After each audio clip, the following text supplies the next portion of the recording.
Did you press the start streaming button? Yes. Yes, sir. Does that mean we're live? We're on the Intertube talking about a dragon book. We're talking very specifically about the Dragon Book. We're talking about all the delicious things in the dragon book. Num num num num num num. Hope you're hungry. Welcome, Glidus, to this very exciting live stream. Today we're talking about the food in the dragons. I've been looking forward to this for some time. I have too. We've thought about doing this stream for a long time. Ever since someone made a joke about waiting for it.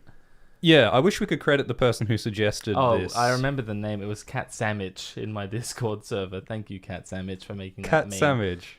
Someone with sandwich in their name suggested the food-based live stream. So fitting. That is fitting.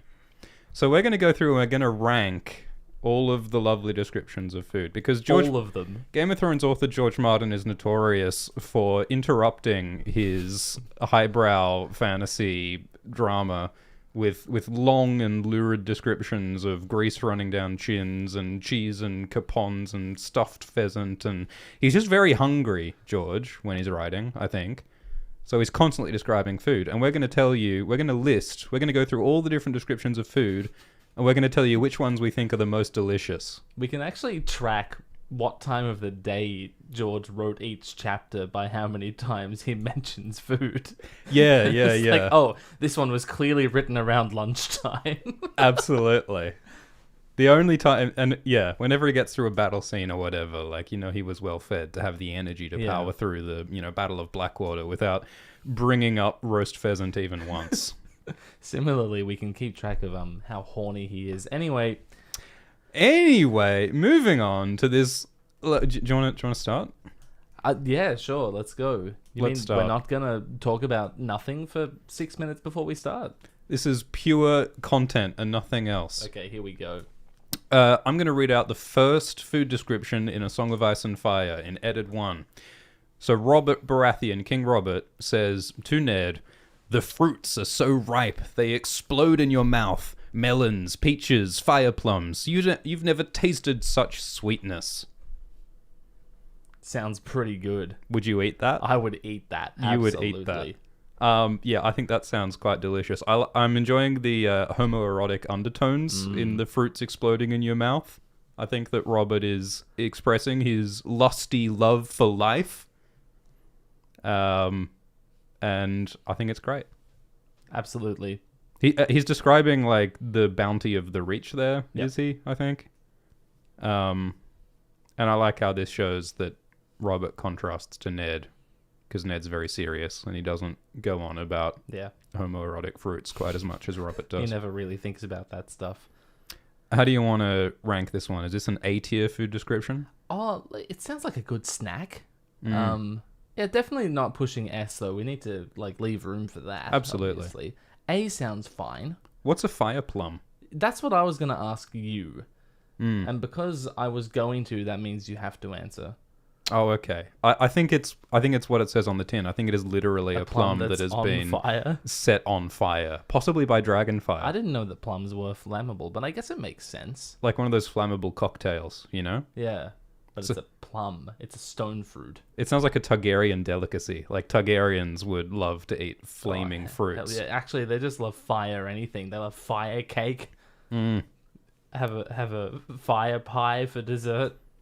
Yeah. Would you like to get in the fire car to drive to the fire shop and buy some fire plums? What's your name, good sir? Derek Fire. Yeah. No, it's pretty cringe. It's like who's the what's his name again? Aerion Bright Flame? Do not dare utter the word cringe alongside Aerion Bright Flame. Our Lord and Savior, Aerion Bright Flame, the coolest dude in A Song of Ice and I love your enduring love for the wacky Targaryens of the series, like Viserys and Aerion. You've got What's wacky about Viserys? He's the most serious character in the series. Got a great appreciation. It's not just Targaryens too. I love Darkstar. I love Tytos Blackwood. Or just the really silly characters. You love the hilarious edgelords of A Song of Ice and Fire. So good. This meal, A tier. Yeah. All right. Next food description. proud of your little streaming setup. Oh yeah. This is a high-tech stream, guys. I hope you're appreciating Yeah, these visuals. I've seen photos of the setup. There are wires running everywhere. It's like a Radio Shack. So in Jon 1, A Game of Thrones, they're at the Winterfell feast. Jon is mad because he's not sitting at the high table, and then Benjen comes up to Jon and he grabs a roasted onion that is dripping brown with gravy from a nearby trencher and bit into it. It crunched. Oh my god. And this was in 1996, so Tony Abbott hadn't even... That's a joke for 2% of the audience. I mean, that was a raw onion. Oh, that fucking Abbott ate. iconic. Benjen is not quite manly enough to eat an uncooked onion. Yeah, he's not prepared to lead a nation. Roasted onion, like a whole roasted onion? Yeah, absolutely. Yeah, it sounds good. It sounds fantastic. Dripping with gravy. Oh, yeah. There's something hilarious about it crunched. This is a complete sentence. It's just such an odd and awkward... Like, thanks, George. Yeah. I was wondering what happened. Also, would it crunch? I feel like a roasted onion Yeah, would well- not crunch. Like, it has more of a softness to it You might after get a it's bit roasted. of a out of it, but like... What is the word to describe that sound? you just said it. It's as it sounds. How do you spell the onomatopoeia? Look, this is a B tier for me. Yeah? Yeah. A whole roast onion. Yeah, like, I think it would be delicious, but it's not a complete culinary experience. No. Like some of these others. No, it does not. It pales in comparison to a Zinger box. So, B. The next food description is at Winterfell for breakfast. Tyrion Lannister wakes up and he orders some food. I He remember says, this. It's in the show as well. It is in the show. He says, bread, and 2 of those little fish, and a mug of that good dark beer to wash them down. Oh, and some bacon. Burn it until it turns black. So, bacon's okay. Black bacon? Yeah, Nah. no, don't do that. Nah, what are you doing? That's carcinogenic, Tyrion. Yeah. It's bad for you? Have you heard that that Targaryens are immune to cancer? Yeah. This proves that Tyrion is a Targaryen Shut because he up. eats black bacon, but he doesn't get Shut cancer. up, Joe. I know it Um, was Bill who came in at the end. Glidus has just released a very funny April Fool's video in which I don't know how you got 4 ex-presidents 5. to 5. Oh, no, 4 and the sitting president. That's right. Yeah, you got all of them into your Yeah. latest YouTube video. So Jimmy everyone Carter should, wasn't available. I couldn't get a hold of his hospice facility. Yeah, it's hard to nail down that guy. Yeah. Yeah, I don't know about the black bacon. I think the little fish sound good. I think the dark beer for breakfast is a move for sure. Yeah, oh, yeah. I mean, you're Tyrion. Yeah, So starting the day with a good dark beer, that it kind of scans. yeah, it does scan. And I like how it shows us that Tyrion is someone who quite enjoys having servants attending to his every need. Yeah, this speech, it never really scanned for me as Peter Dinklage in the show because, like, he seems so much nicer than Tyrion in the book. Yeah, So it's just like he walks in, like, he's still highborn, sure, and he's like entitled to command servants, but it just doesn't feel right. yeah, he definitely seems a bit like of a privileged, demanding dude ordering people around for his whims, which is something that, yeah, Tyrion is more like that in the books, I think. So it's a nice bit of like early character building for Tyrion, showing us how much of a spoilt lordling he is. What do you think the fish are? Yeah, I mean, that's the thing. I need more detail to really know if I want to eat those little fish. It's a nice high protein sort of like he's got protein and he's got carbs. He's setting himself up for a good day. Like he can get stuff done today, especially with the beer. Protein, carbs, and alcohol are really the 3 food groups Well, that you gotta need. have the bread to soak up the beer, really. Yeah. No, it's wise. It's good. I feel like it's a C. I think it's a C for me. Yeah? Yeah, how are you feeling? I think you're selling it a bit short. Like, I mean, the black bacon is not for me. I'm not a beer enjoyer myself. But, you know, it's... I feel like we have to... Oh, no, C's fine because we have plenty of other tiers for shit meals when they appear. Yeah. C is it's a sort of a middle of the road situation. So that is a C tier. Very good. Our next food description is from Daenerys II, A Game of Thrones. Would you like to read this one? Illyrio smiled enigmatically and tore a wing from the duck. Honey and grease ran over his fingers and dripped down into his beard as he nibbled at the tender meat.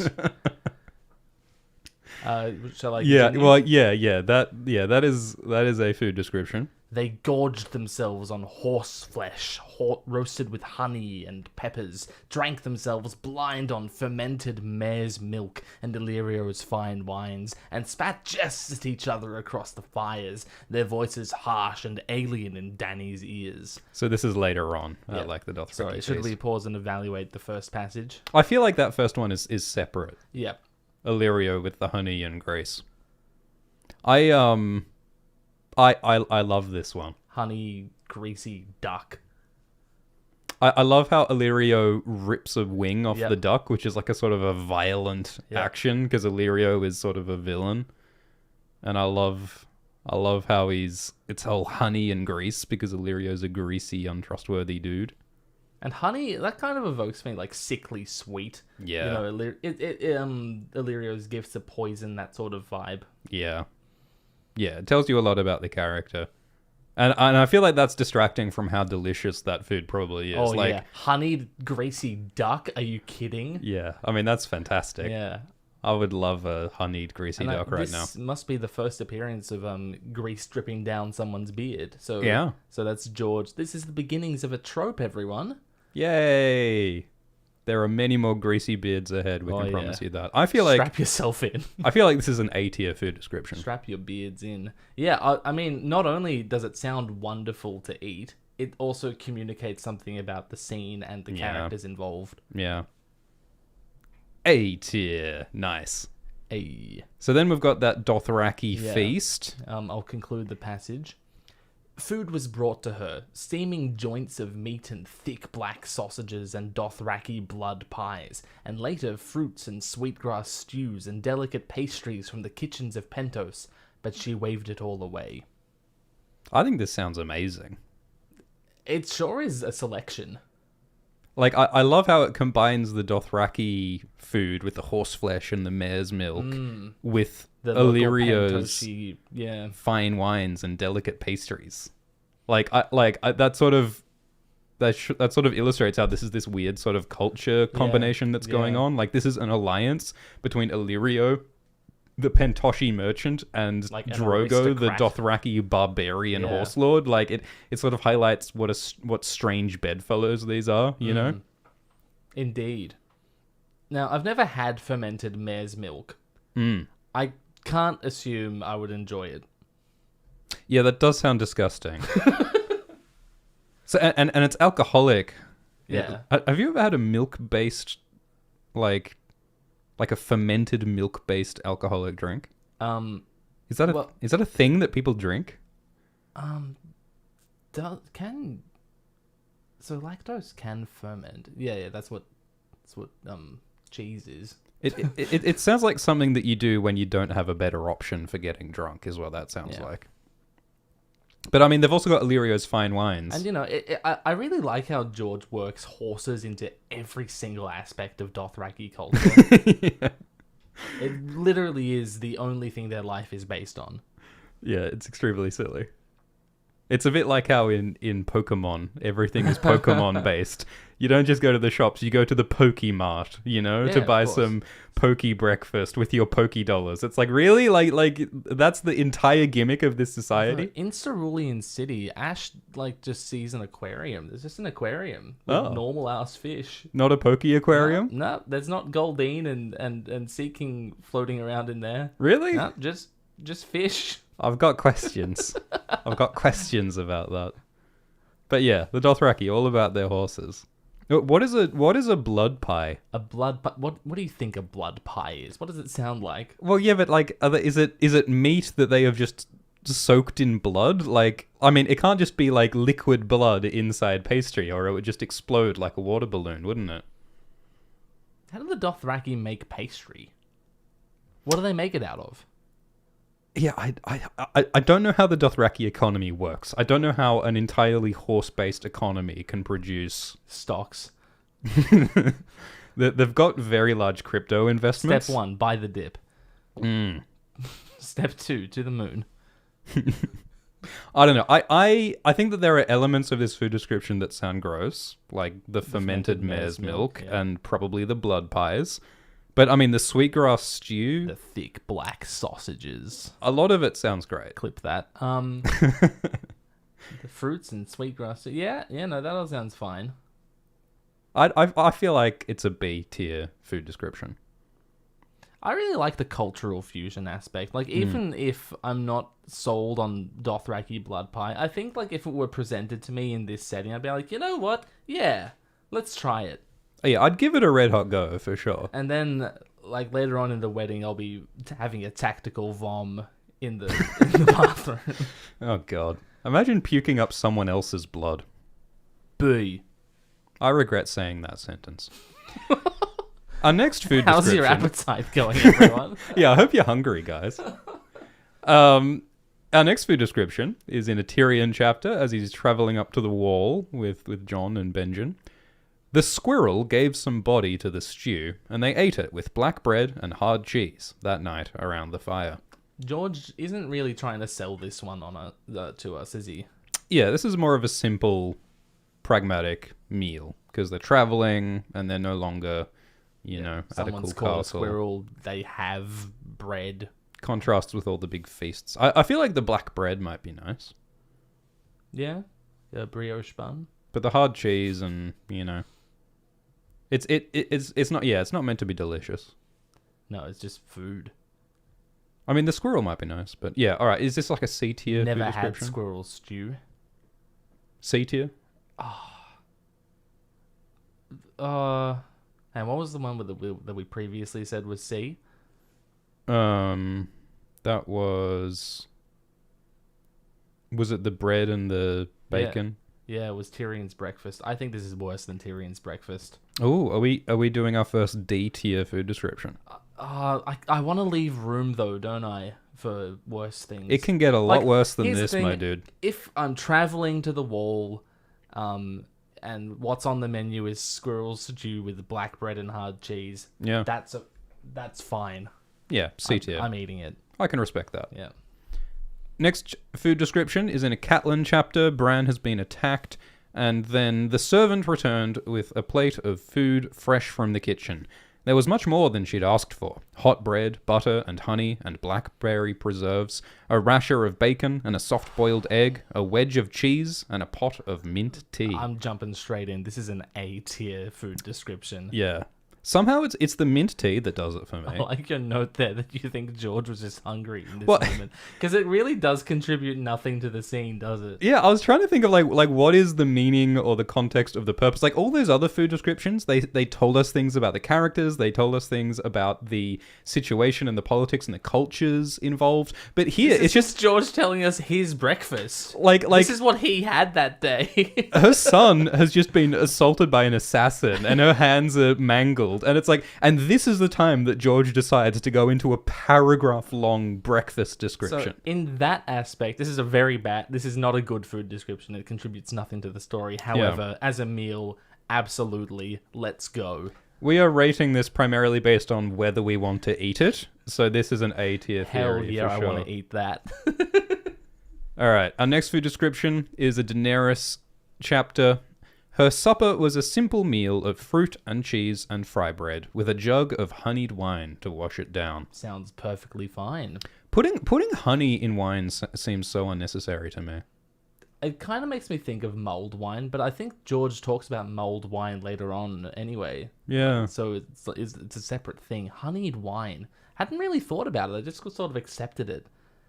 It sounds natural, but the more I think of actually putting honey in wine, kinda it's like weird. it's kind of weird. I feel like you would only do that if it Are we was going bad for wine. mead? Is that what he's going for? Yeah, But right? mead is also a thing. He does talk about mead. He knows Yeah. what mead is. It's a little bit like when we're trying to figure out what lizard lions are, and we're like, are lizard Alligators. lions alligators? No, No. alligators are mentioned as their own thing elsewhere. So it's like George does know what alligators are, and they are not the same as lizard lions. I think that this food description is C. Fry bread? Is that like French toast? He should have just said French toast. From France. You know that thing in the Lord of the Rings, that meme where like the orc says, "Looks like meat's back on the menu, boys," and the question is like, how does an orc know what a menu is? I think it would be so funny if George just mentioned French toast in A Song of Ice and Fire, and everyone's like, "What is this?" They do that in Dune, actually. There's a bit in Dune where they're like, oh, the word melange for spice comes from the old Terran French word melange, and it's like this thanks, Frank. slight reference just to let you know that France once existed in the world of Dune. I'd almost forgotten. Why did you have to reel me back in? Into Dune. No, to France. Do you have some sort of issue with France, Glidus? How long do you have? Nah, they're... Anyway, Oh my god. Do you agree that's a C tier food description? I'd say it's B. B? Yeah. Simple, Okay. perfectly fine. It's better than the squirrel stew. Yeah, no, okay. I can agree with that. And at least it's got a few food groups going on. Yeah, it's substantial. A good supper. I don't know what honeyed wine is, but it sounds good. I like both of the ingredients. Yeah. Like it's a simple recipe, and I like both of the ingredients. So I like B for this one. I agree. B tier it is. B for the bees that made the honey in the wine. Let's quickly answer a few super chats. Thank you, KCX Stealth, who says, "Happy April Fools, you lunatics." Thank you, KP, How rude. who says, "You two would be awesome in a stream with your movie socks." My fave Aussies and fave Canucks. Thank you, Spirits, who says, "Is this stream going to give the recipe for Frey pie?" You got to brown the butter. Yeah. Yeah. You cannot give up on the butter. Thanks, Lucas Lambs, who says Renly's peach is a 10 out of 10. Yeah, we'll get to Renly's peach. KP, welcome to the Millie Alcock's Nose podcast. That's the secret. Episode 420 of the Millie Alcock's Nose podcast. Weekly, might I add. Thank you, Drew, who says, "I've been an alt Shrifto for years. Love you and Glidus too. Homoerotic undertones aside. Cheers." Thank you, Drew. The fruits explode in your mouth. Thank you, JJ, for the donation. Thank you, Mira, who says, "I will pay extra so this doesn't become ASMR. Keep up the great work." It's going to take more than that, Mira. Thank you, Super Rad, who says, "Egg." Egg. KP says, "Renly's peach or Loris's eggplant." We'll figure it out later. Moving on. Next food description is in Bran, and it says, "They ate suckling pig that night, and pigeon pie, and turnips soaking in butter, and afterward the cook had promised honeycombs." Honeycombs. It's a promise. That sounds great. Yeah. Don't you think that sounds great? Never had pigeon pie, but I imagine it's much like any other, poultry pie. Suckling pig seems a bit cruel, but I guess... That's just it was the fashion of the time. Turnips soaking in butter, that's the way to have turnips. That sounds absolutely dank. I love it. Yeah. And the honeycombs. What a dessert. Just honeycombs. I feel like these guys eat a lot of meat. Like the suckling pig and the pigeon pie. Is this just like, dinner that night? Yeah, I think it's just dinner. What's going on in Bran 4? Bran 4.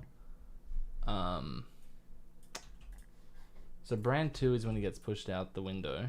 Bran 3 is when he wakes up. Bran 4... Catelyn leaves in this chapter. Oh, this is when Yoren is visiting. Ah. Yeah, Yoren's just arrived and... Catelyn has left, that's right. Yeah. So is this the chapter where Tyrion's visiting? Like on the way back down from the wall? Yeah. This is after Tyrion has visited. So yeah, I don't think there's any particular reason why they're having this great dinner. This is just what Bran gets. Nah, it's Yoren's. Well, it's Yoren's feast. They had a feast for Yoren. The Yoren feast. He's so important. Um, Fucking love Yoren. I think this is a. Is this A tier?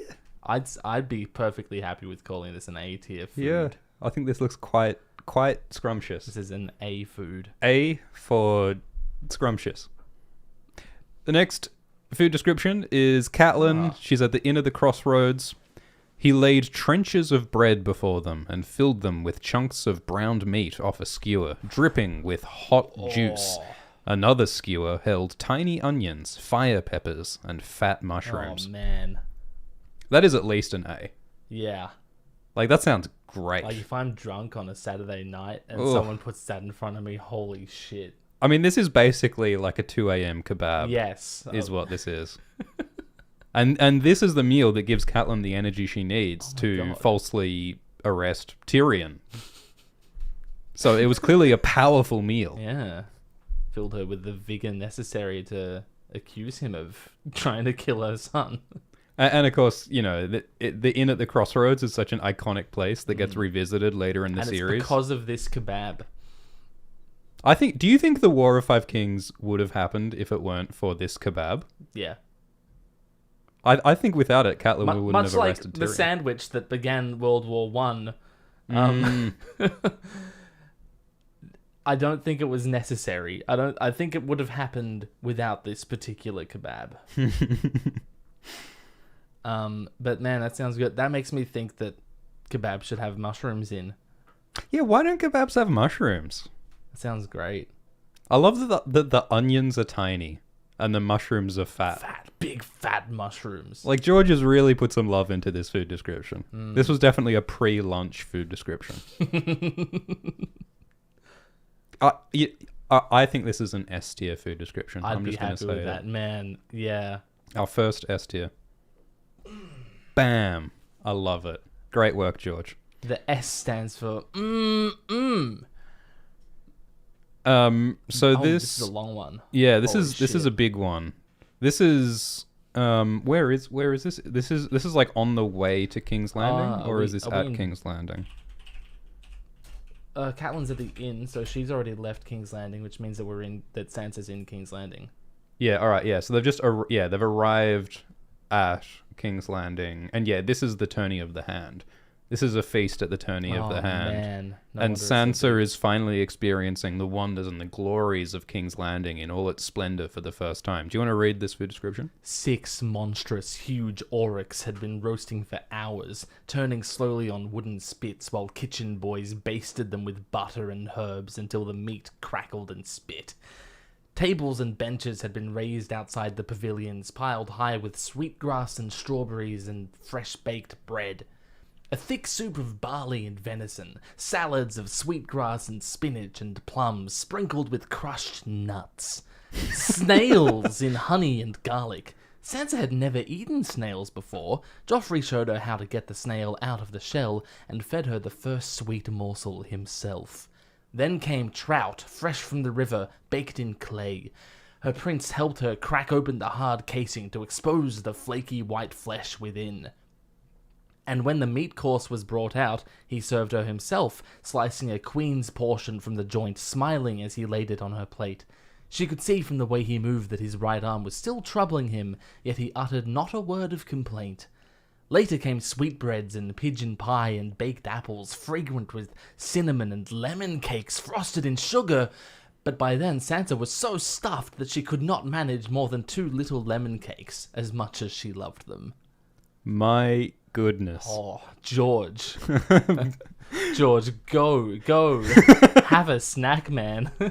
I feel like he should have been like a food writer or something, you know? Like, I'd love to read his Yelp account.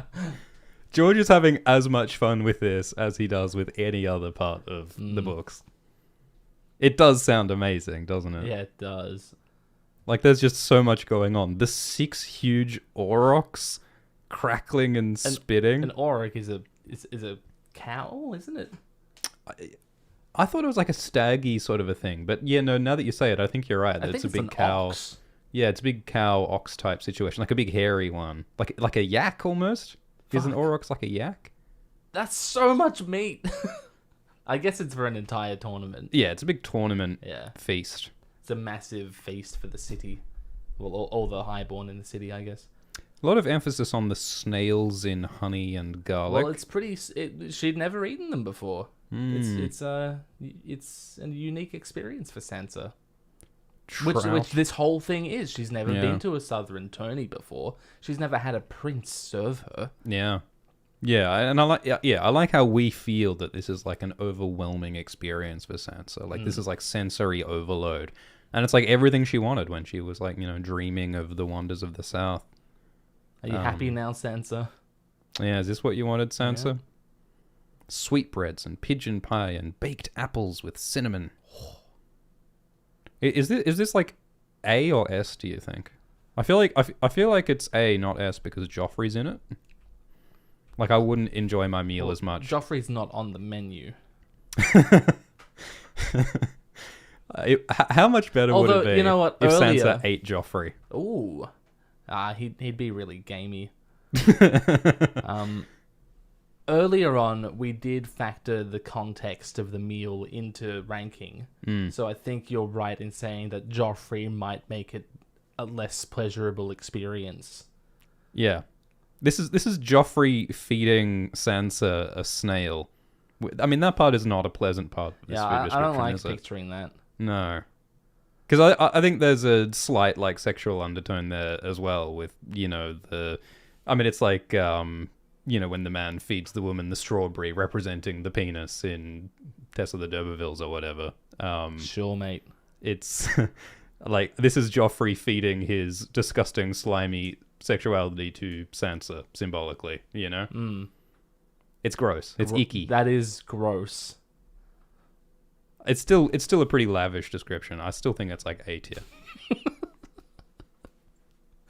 I love the juxtaposition of those two sentences you just said. It's gross. Sounds good. I'll eat it. Just going. There's so much here. Like, there's something for everyone. What is sweetgrass? Sweet grass. Sort of in the name, isn't it?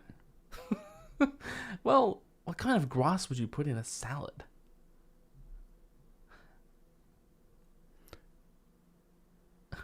I think it's an A tier food description. People are like icking in the live chat. I feel like I'm not crazy to see the food and the sexuality and the violence all being sort of like linked together oftentimes in these books. I think they're definitely connected. I feel it's like about it's like quite a strong thematic element of the books. The visceral, sensorial experiences of the characters all super connected. And like we get like the food descriptions really sort of shift in their like tone and theme throughout the series, because in the first book, like it's a time of plenty. It's still summer and there's lots of delicious food and there's bounty and there's prosperity. But then later on, there's less food, there's war, there's starvation, there's famine, there's cannibalism. And so food becomes not just pleasure and sustenance. Food becomes violence and lack and something intense and stressful. And so the food descriptions really tell you a lot about the world and the politics and the characters and the power. When people start eating each other, that makes you realize food isn't just fun. Food is survival, and food is power, and food is violence. Happy April Fools, everyone. Happy April Fools! Lighthearted stream! No analysis, just food. Would you Yum, like- yum, yum, yum, yum.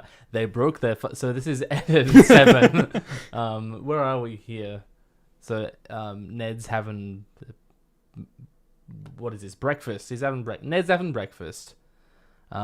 They broke their fast on black bread and boiled goose eggs and Ooh. fish fried up with onions and bacon at a trestle table by the river's edge.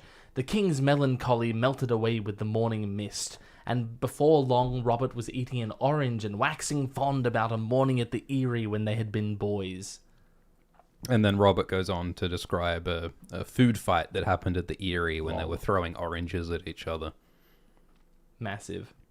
I love that sentence. The king's melancholy melted away with the morning mist. Fuck, that's good. Yeah. It's lovely. And yeah, Robert is a summer knight, isn't he? Do you have any foods that bring back fond memories for you? Absolutely. Yeah. Custard. Don't even bring that up. Don't even start me on custard. I'm having flashbacks. I'm sorry. Custard is my Vietnam. The fish fried up with onions and bacon sounds fucking great. That's an interesting combo. It's just protein on protein with these dudes, isn't yeah. it? Like I feel like They're big muscle men. I only ever want like one kind of meat at a time at most, personally. But like we're just stacking fish on bacon. Well, you don't get a mixed kebab? Well, that's a special exception. Someone in the live chat is a citrus truther who says oranges didn't grow in the Erie Orange Gate. Well, this is explained later on in Feast, isn't it? That they have like food shipped up the mountain and up that fucking basket to get into the Erie. Takes a lot of work to get oranges up there. No, if you think that George has not thought about citrus logistics in this series, you're dead wrong. I've got a news for you. Why do you think this book's taking so long? He's been calculating like citrus growing rates and economics for 11 years now. He's done his PhD. No, this sounds delicious. Black bread, boiled goose eggs, fried fish, the oranges. This sounds great. Great breakfast. Have you ever had a goose egg? No. I tried to, but it was like very defensive. So the goose was present at this occasion. Oh no. I think this is an A tier. This just sounds delicious. A. I'm gonna eat it. Next food description: Tyrion is on the high road. He's a prisoner of Catelyn here. They're trying to get to the Eyrie before they get killed by the mountain men. And Chigan sliced a thin strip of bloody meat off the horse carcass and held it up for inspection. Want a taste, dwarf? So this is a pretty dramatic change, food-wise. He hasn't even cooked it. Hasn't even cooked it. So this is... I can't remember if this is before or after the Mountain Clansmen attack, but like they realize that they're in a dangerous situation and the horses are dying and it's a bad situation, and so, you know, all of a sudden we're talking about bloody meat off carcasses and it's something violent and dangerous. It's a far cry from Tyrion saying, "Oh, I'd like 2 little fish and some black bread and some beer, please." Tyrion's in a very different situation. It fucking kills me. It's like, no, have it raw. Would you want to eat a thin strip of bloody horse meat? No, this is D tier maximum. Yeah. Yeah, I agree. Let's call it a D. I mean, like, if there's nothing else. I feel, I don't know. I'd have a go, but yeah, I don't think it'd be very pleasant. I don't know if Chicken is really offering it sincerely. I don't know if he wants Tyrion to have a nutritious little snack there. I think he's, you know, kind of having a bit of a joke, maybe threatening him a little. Yeah.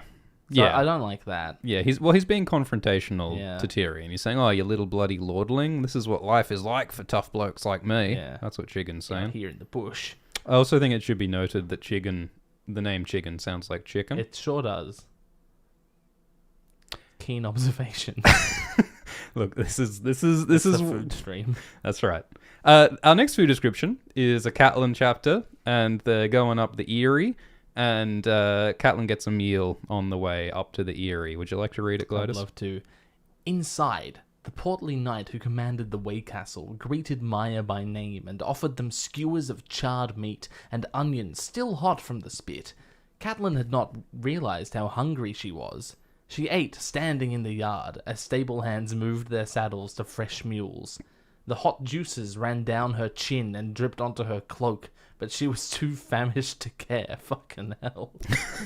Hot Did they juices. not give her the Way Castle bib? I hope that they're really good at like laundering their clothes in Westeros, because Picturing her standing in the middle of a yard, just going to town on this skewer. The noble woman, high lady of Winterfell, just covered in grease. And this, like, slobbering all over her nice finery. They need to get, like, bibs if they're going to eat like this, you know?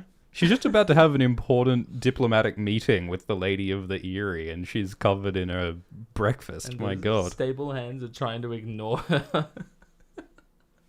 And, which, of course, you know, it does tell you about the character. She's so exhausted and in such an extreme circumstance that she's not as worried about decorum as she normally would be. Okay, so you've just climbed up most of a mountain. Yes. You arrive at a castle, and the bloke offers you skewers of charred meat and onions. Yes. How do you feel? I have never felt better in my life. There's nothing better than a hot food after cardio, ideally on a mountain. Yep. That's an extremely good time. I think this is That's why there's a KFC on top of Mount Everest. several. Yeah. Yeah. No, I think it's an A tier food description. Excellent. Our next food description is in a Daenerys chapter. Ooh, Danny 4. Daenerys is trying to make a peace offering to Viserys. So she brought back a haunch of goat and a basket of fruits and vegetables. Jiqui roasted the meat with sweetgrass and fire pods, basting it with honey as it cooked. And there were melons and pomegranates and plums and some queer eastern fruit Dany did not know. Kiwis. Bloody Kiwis. Where do you think New Zealand is in A Song of Ice and Fire? It's the Basilisk Isles. I guess it's like Ulthos. Maybe there's some islands off Ulthos. I think this sounds delicious. I think the goat sounds great. Wait, sweetgrass is a real thing. Is it? Yeah. Melons, pomegranates, plums. This sounds delicious. Yeah. Yeah, and a haunt of goat to break up all the horse. Yeah, right. You're having a good night if you're having meat that isn't horse in the Dothraki Sea. And we're basting it all with honey. George is all about the honey. Fucking loves honey. He froths it. I think this is A tier. I feel like we've done a bunch of A tiers, but I think this is an A tier meal. We're in the early part of the story when, food, as you said, it's summer, it's plentiful, it's nice. You know what would be interesting would be doing a graph of our food description tier rankings over time in order, because I think there's a lot of like A tier, S tier, delicious meals early in the series, and then there's more and more horrifying, unpleasant meals later on in the series. I think another component of this is that at this point in the story, we're still basically just dealing with highborns in their highborn bubble. Yeah. So, yeah, A. Our next food description is in a Tyrion chapter. Tyrion has been imprisoned in the Eyrie, stuck in a sky cell, and he's not having a good time. Maud has brought him some food that's not very pleasant. We'll do a dialogue of this. All right, I'll play Tyrion. Okay. A leg of lamb would be pleasant, he said, from the heap of soiled straw in the corner of his cell. Perhaps a dish of peas and onions, some fresh baked bread with butter, and a flagon of mulled wine to wash it down. Or beer, if that's easier. I try not to be overly particular. It's beans, Maud said. That's perfect. Oh, fantastic. Maud is great. Okay, so how do you rank beans? Well, is that what we're ranking? Are we ranking Tyrion's imagined meal or the actual? Are we here to rank imaginary food, or are we here to get down to the hard science of the real food in this fantasy series? Well, it's already imaginary. Tyrion's description is an imaginary meal within an imaginary series. How deep are we gonna go? Well, let's rank both. I think that the beans do not sound very appetizing. It's just beans. I mean, you know where you're at with beans. Like, it's pretty hard to fuck up beans, at least. I suppose. Um, beans is beans. Tyrion's leg of lamb with peas and onions and fresh bread with butter and mulled wine. That sounds amazing. It sounds great, and I think it's fucking hilarious that he's asking for it in a prison. Yeah. Yeah, well, it really hammers home that Tyrion's not in Kansas anymore. Is he joking? Is he like... Yeah, he's taking the piss. Because I think this is like several days into his imprisonment. Yeah. But I also love how, like this scene is about like Tyrion can't shut up. Like Tyrion just provokes people and talks shit and is sarcastic at people, and it does not help him. Like he's digging a hole for himself. He's still got beans. I think this is... I think it's A tier again, because like it gets points for being funny and characterization, I think, but mostly it's about whether it's delicious, and it does sound delicious to me. Bread, lamb, a flagon of all good. A tier. And the beans? Is beans. Is beans. Is beans. Beans tier. So our next food description is a Catelyn chapter. They're about to have the fight between Bronn and Vardis Egan, the trial by combat. We got to stop for a sec? No, we've got to stop for a snack. We got to, yeah. Well, that's what's hilarious. They didn't really do this in the show, but in the books, Lysa turns this trial by combat into like this little festival, this garden party. It's this garden party where she's got all the lords. They're like, oh yes, we're going to watch Varden slay this ne'er-do-well Bronn, and then Tyrion's going to die, and it'll all be lovely. What a fun day out on the lawn. Exactly. And it really makes us realize that, oh my god, these are fucking aristocrats, using... Mortal Kombat as light entertainment over tea and scones. Of Roman senators being hand-fed grapes before the gladiatorial arena. Yeah. As anachronistic as that may be. Yeah, and it compares to like the Slavers Bay fighting pits, and we're like, oh, those Eastern savages are so horrible with their enjoying their gladiatorial games as entertainment, but that's exactly what Lysa is doing here. So anyway, the food description says pitchers of thick cream and baskets of blackberries had been set out, and the guests were sipping a sweet orange-scented wine from engraved silver cups. A fool's festival, Brynden had called it, and small wonder. Thick cream, baskets of blackberries.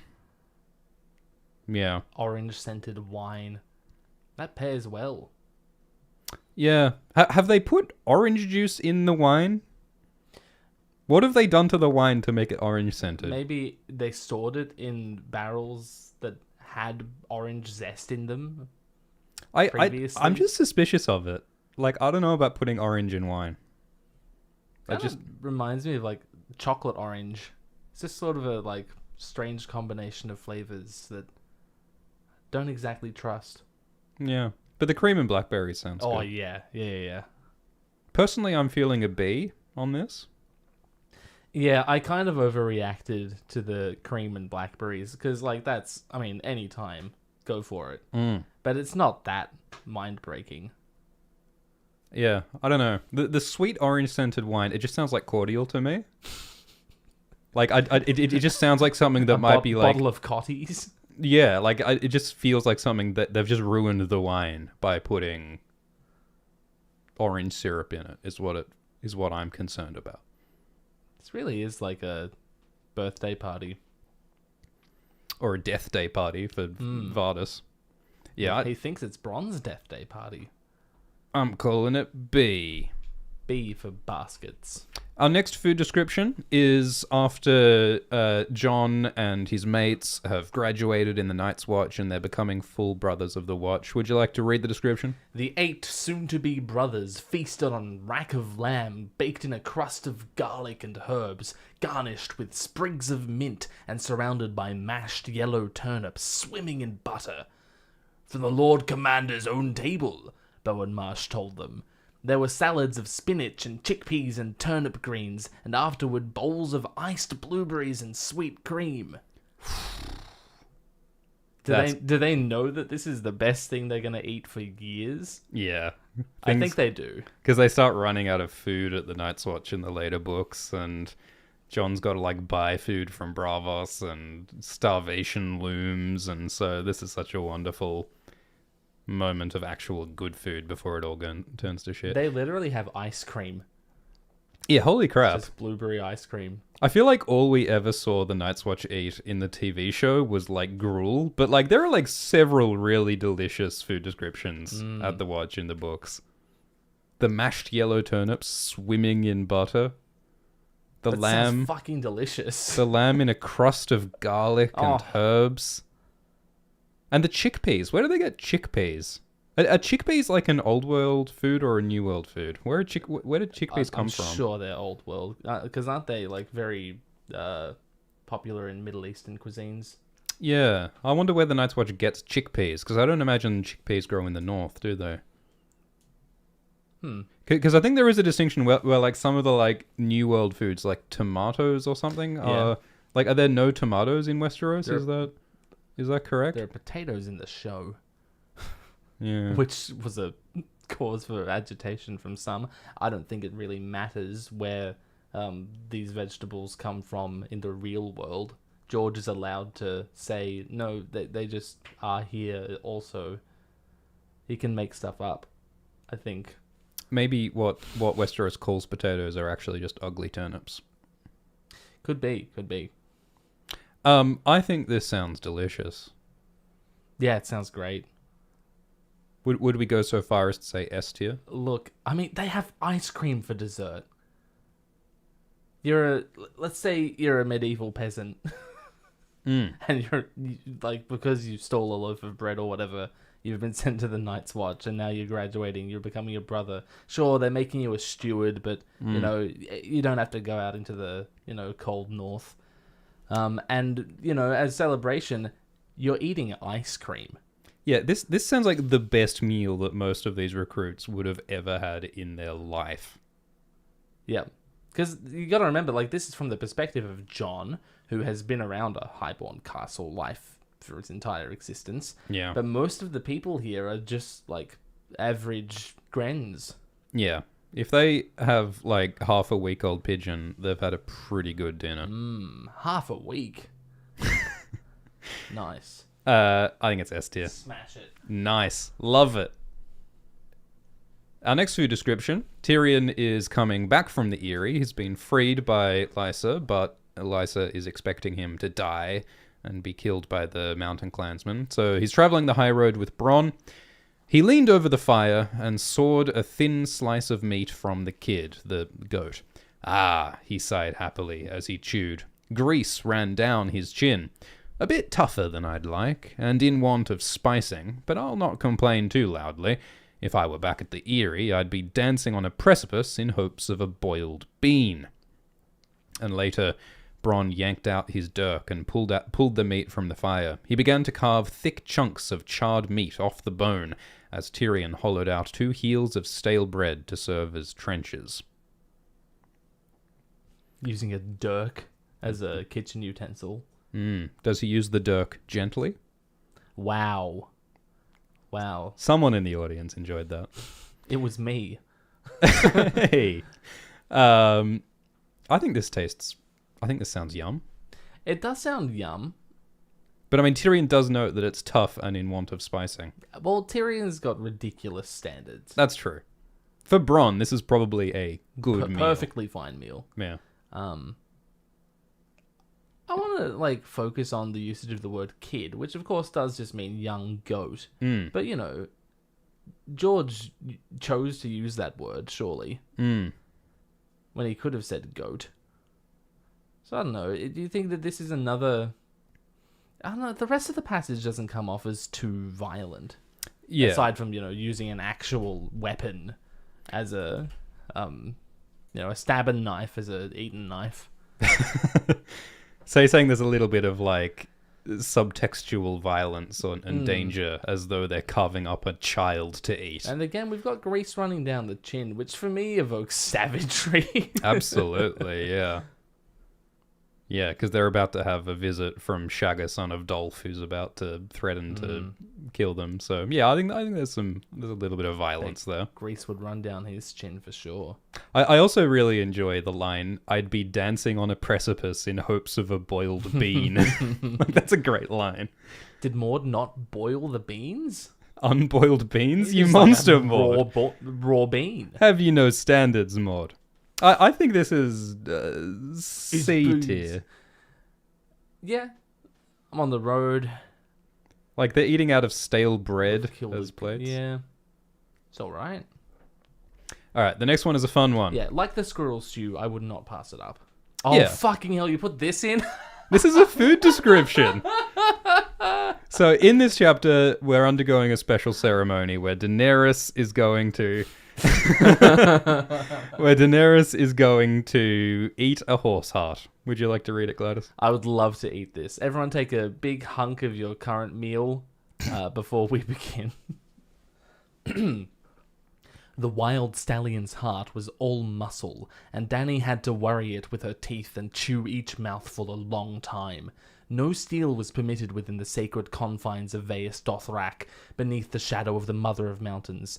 She had to rip the heart apart with teeth and nails. Her stomach roiled and heaved, yet she kept on, her face smeared with the heart's blood that sometimes seemed to explode against her lips. Yummo! I heard that for the TV show, they had Amelia Clark, like they made up this like gummy food. Yeah. Like this red, like sweet gummy object covered in like red food coloring or whatever, and that's what Amelia Clark eats. You can in see this she's scene. really enjoying it. It does not look pleasant, does it? No. But what a food description. Yeah. Makes you feel like you're eating the heart yourself. God. That does sound horrible, doesn't it? I love how he works in the, Dothraki cultural notion of no steel in Vaes Dothrak. And turns that into Dany having to tear the thing apart with a... Oh my God. Like, she is a wild animal here.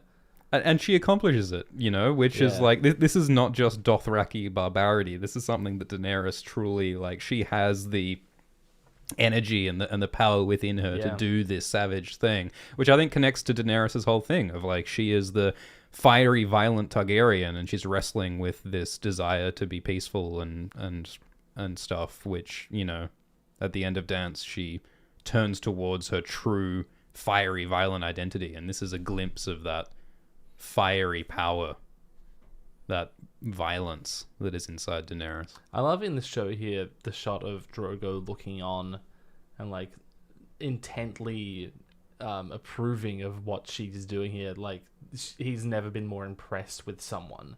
Jason like. Jason Momoa has never looked more aroused than when he Yeah. looks at Amelia eating that heart, for sure. I think it's I don't want to eat it. I don't want to eat this. Yeah, he doesn't... George fails here at making the horse heart sound appetizing. Is it an E tier? I guess you do have to leave a bit of room at the bottom of this ranking table that we're setting up here, because I remember what's coming up later on. There's a certain meal that Biter enjoys in A Feast for Crows Oh, no. that I think will be even worse than this. Oh no. I think it's an E tier. Yeah, okay. I did preemptively smash that F button. It can get worse, Glidus. Yeah. It can and will get worse. Yeah. Let's answer a few super chats. Okie dokie. Thank you, Alexander, who says, "Do you guys like the TV show Succession? Have you seen Succession? I have not seen Succession. It's a bunch of like rich people in suits being I've nasty, I think. Seen people talk about it, and it sounds like my sort of thing. I'm interested in watching it. Yeah. Oh, yeah. I also wouldn't mind watching it, but Well, When are I you have busy a right now? when I have yeah. Thanks for the super chat from Sean, who says, "You guys are the best. Burned through your entire backlog. So much fun. What's your favorite of the streams you've done together?" That's a great question. That is a good I haven't question. really thought about that. I feel like I need to like look at what we've done. What have we done? I think some of just our Song of Ice and Fire theory discussion streams were really fun. I really like talking about the book covers. That was lots of fun. Yeah, our most recent And one. it has 1 million views for some reason. So it can't have been that bad for you guys as well. There is a playlist Yeah. of all of our streams together. Thank you for curating that. No worries. I'll put the link to that in the description of this stream. Oh my god, he's actually going to do it. Would you like to respond to some super I'd chats love while to. I do that? So Julia Costa doesn't say anything. It's just money. Thanks for the money. Eat My Fist 777 says, unlike a chickpea, I wouldn't pay to have a garbanzo on my face. Alt Swift Stone. Oh boy. Moving on. Man, you really did make the 8.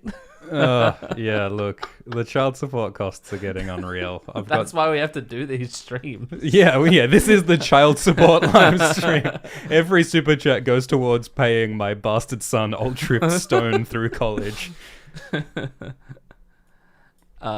Ariadne, sorry for the pronunciation, says, oh my god, there is no way. How do you guys keep milking this content after 12 years? Well, when you put it like that... yeah, but what kind of milk? Another 12 years, I think. It will be easy. Yeah. I actually did feel the pangs of, oh my god, how are we going to keep making content about this shit after all this time? And then we've hit a renaissance, I think. We've made better Song of Ice and Fire streams in the last year than we have at any other time.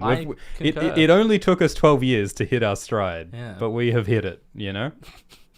And it's all downhill from here, baby. I mean, imagine how good it would be if we actually had new content to talk about. Imagine that. I'm actually frightened. I don't know how to do it. You know how a starving person, using a food metaphor, you know how a starving person, if you don't eat for too long and then all of a sudden you do get access to food, you know, and you hear stories that people when they eat for the first time in months, they almost die, their body can't handle new food. That is how we're going to be when a new Song of Ice and Fire book comes out, and our bodies will just be unprepared for new Song of Ice and Fire books. I might die if I read The Winds of Winter. I might just have to I might die if I have to eat it. Well, yeah, Glidus has. I've actually done a lot of research into this, and I should not have made that pledge. No, you really shouldn't. But don't worry, folks. I will ensure that Glidus follows through on his sacred promise to eat the Winds of Winter. Worry not. I'm a man of my word. Because you figured out some recipes and stuff, right? Yeah, for the paper. of course. Yeah, we're gonna. That's why we're doing this stream, is for inspiration. That's right. If anyone's got any suggestions for recipes for eating the Winds of Winter, please don't DM me. Tweet Glidus. And suggest how you think he should eat the Winds of Winter. Thanks for the donation from Jet, who says, love the vids. I finished A Song of Ice and Fire because of your guys' channels. Oh, nice. And now on the second book of The Expanse. Are there any other series you would recommend? I mean, The Expanse is pretty sorted already.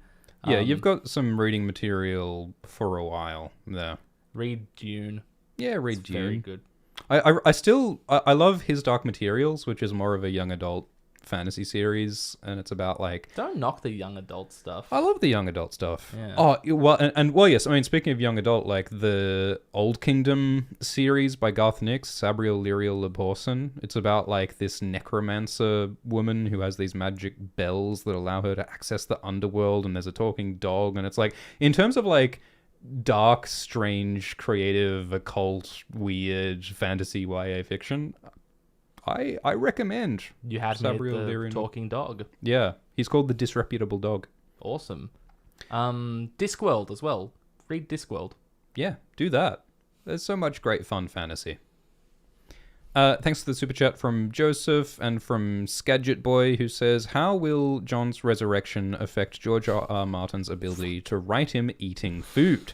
As far as we know, resurrected people don't eat or drink. So how is George going to write himself out of this hole he's created? Well, so a lot of people think that John is going to inhabit Ghost for some time, you know, as a warg living his second life in his animal. And so I think we may see Ghost having a couple of nom-noms, chowing down in a couple of chapters. And so that'll be an interesting perspective to write a meal description from. Probably D and E tier ones, but he'll manage to make it thematically gripping anyway. Well, there have been several passages in the books where the Stark children experience their wolf eating meat through their psychic warg connection. So that has happened a bit. But look, I would not worry, Skagit boy. I would be shocked if, like, the first thing, like, you better believe the first thing that Jon Snow does when he gets resurrected in the books is going to be getting some grease running down his he's chin. gonna eat some honey duck. He's going to be hungry. Dying is so much effort. Death is hungry work. And I think Jon is going to come back and the first thing he's going to say is, I'm starving, bring me some goddamn pheasant and some mashed turnips Like swimming in butter. Is a pregnant woman with the strangest of cravings. You would Bring me 6 pickles. make that 7. It's a good point, though, that resurrected people don't appear to eat. Yeah, well, yeah, because Melisandre mentions in her POV chapter that, like, she tries to keep up the appearance of eating occasionally, but she doesn't actually need to do it. And Stoneheart, she only appears in 2 chapters, but she's never said to do any of that nutrition stuff. Neither is Beric from... Stoneheart has never said, ooh, I'm peckish. Bring me a snack. She's never gurgled that from her throat hole. Well, that's the thing. Catelyn, what a sentence. Well, I mean, Catelyn has a, she, as you say, she has a hole in her neck where the phrase slashed her throat open. Probably can't eat. So if she tried to eat, do you think she would swallow it and then the food would just fall out of her neck? Well, I don't know if her food hole could create the pressure necessary to drag food down, so it just like kind of flop out of her mouth. Yeah, well, yeah, I don't suppose you could swallow with a hole in your neck. Maybe if you covered your neck with your hand Perhaps. to create a seal, Or get you some could then flex tape. get some flex tape. Just gaffer tape your throat back, and you'll be fine. The other thing I wanted to bring up is that Stannis stops eating later on. Well, yeah, he like loses weight and he looks all... I mean, he's just sort of stressed and his soul is drained by Melisandre's magic, shall we say. Are you suggesting that Stannis is undead? Well, no. Well, maybe a little bit. I think it's just a bit indicative of what is going on with him. Yeah. You know, he's becoming less human. That's what George is communicating by that. Yes. And you know how, some losers go on about how Dany is a zombie because she's resurrected in the pyre? Yes. Yeah, losers such as, some people No, I'm having you on. It's a very good thematic resonance So, some people observation. suggest. But some she people... eats. Yeah. She eats afterwards. She can't possibly be a dead. Yeah, some people suggest that Daenerys actually died in the pyre at the end of Book 1 and Season 1. I kind of agree. And that she was resurrected as a Firewhite, and that Daenerys has been like an undead zombie this entire time, which I think is a fun idea. But yeah, like as you say, like zombies in this book, they don't eat, they don't feel, they don't have their humanity.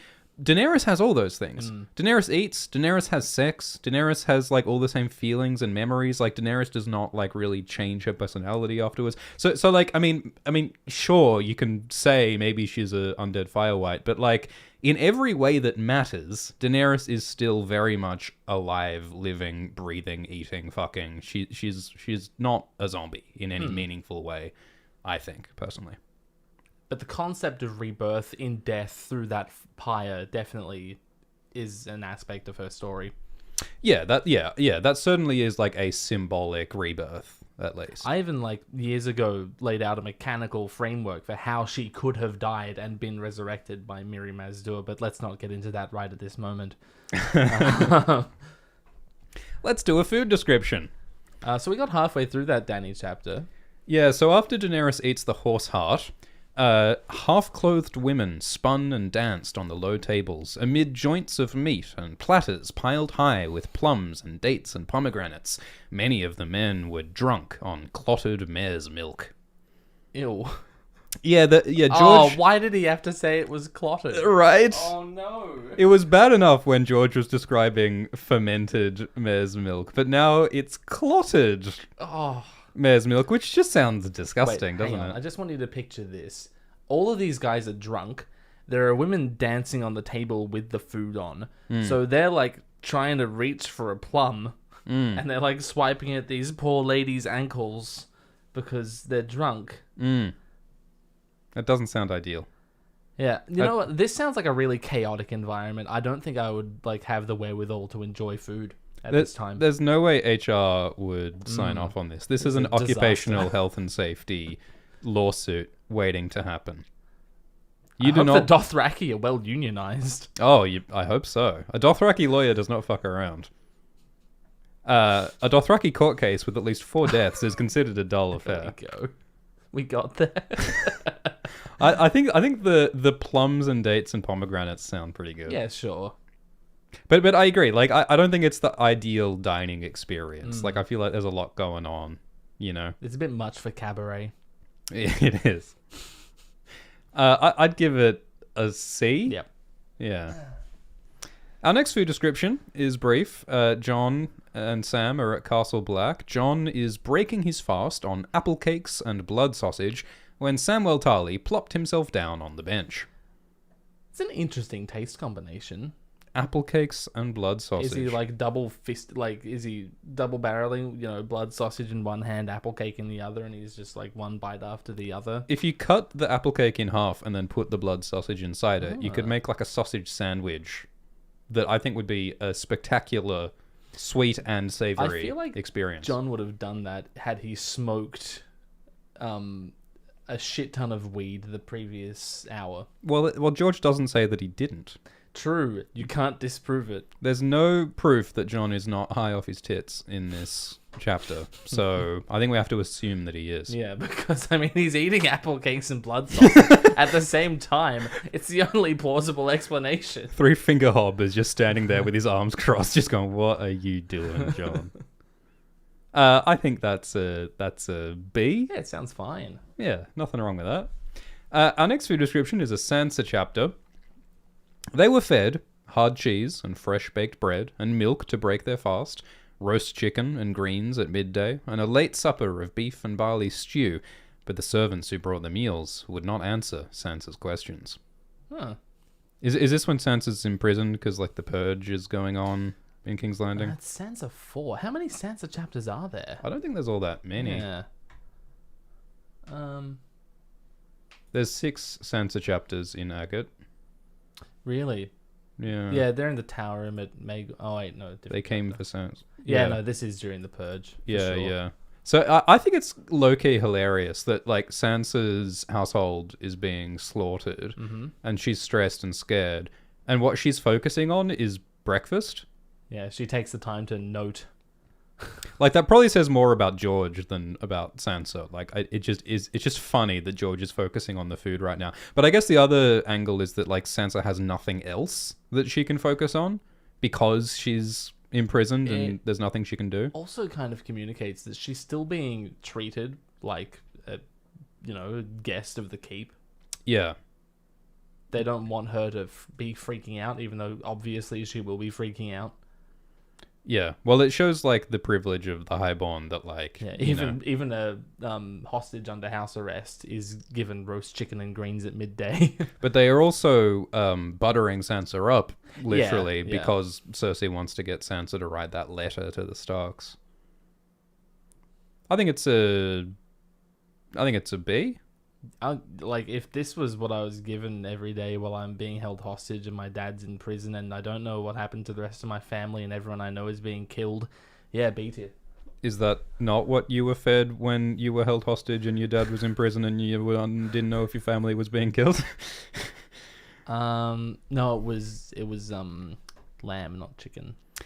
Our next food description is a John chapter at Castle Black. Would you like to read it? Hob had cooked up a venison stew, thick with barley, onions, and carrots.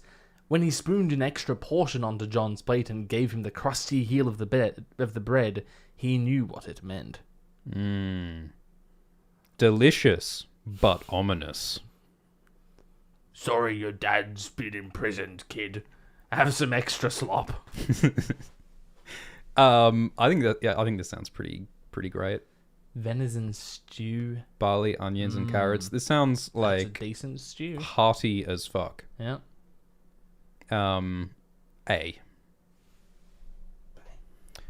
Thanks for the super chat from Rachel Wheatman, who says, "Getting a hamster tomorrow. Any name ideas? This is not the stream. Um, Go on, chat. Do your worst. Sir Fluffington. Sir Fluffington. Mr. Scamperworth. Hamtaro. Mr. Scruffington. Captain Scruffington. Admiral Scruffers. Little Joe. Little Bill. Just call him Bill. Just call him Little Bill. What color? What Did gender? you say Little Joel? I said Little Bill. Oh. It depends what color the hamster is and what sex the hamster is, I think. No, it doesn't.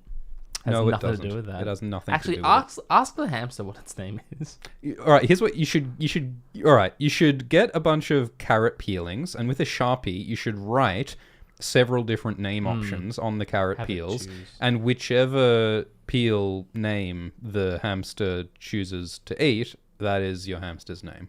Don't feed your hamster Sharpie ink. Biodegradable food dye. Scrampus Hamgarian Not is in bad. the live chat. Not bad. Beans Hambo. Oh, Beans. Beans is actually a pretty good name for a hamster. Yeah, Beans is a great name for a hamster. All right. It's very... we're honoured that you asked us to name your hamster. Are we hamster godfathers now? Vote now with your phones.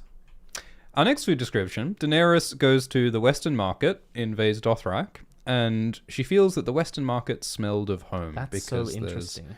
Westerosi stuff there. So she says to Doria, "Those are the kinds of sausages that I like." And so she pointed to a stall where a wizened little woman was grilling meat and onions on a hot firestone.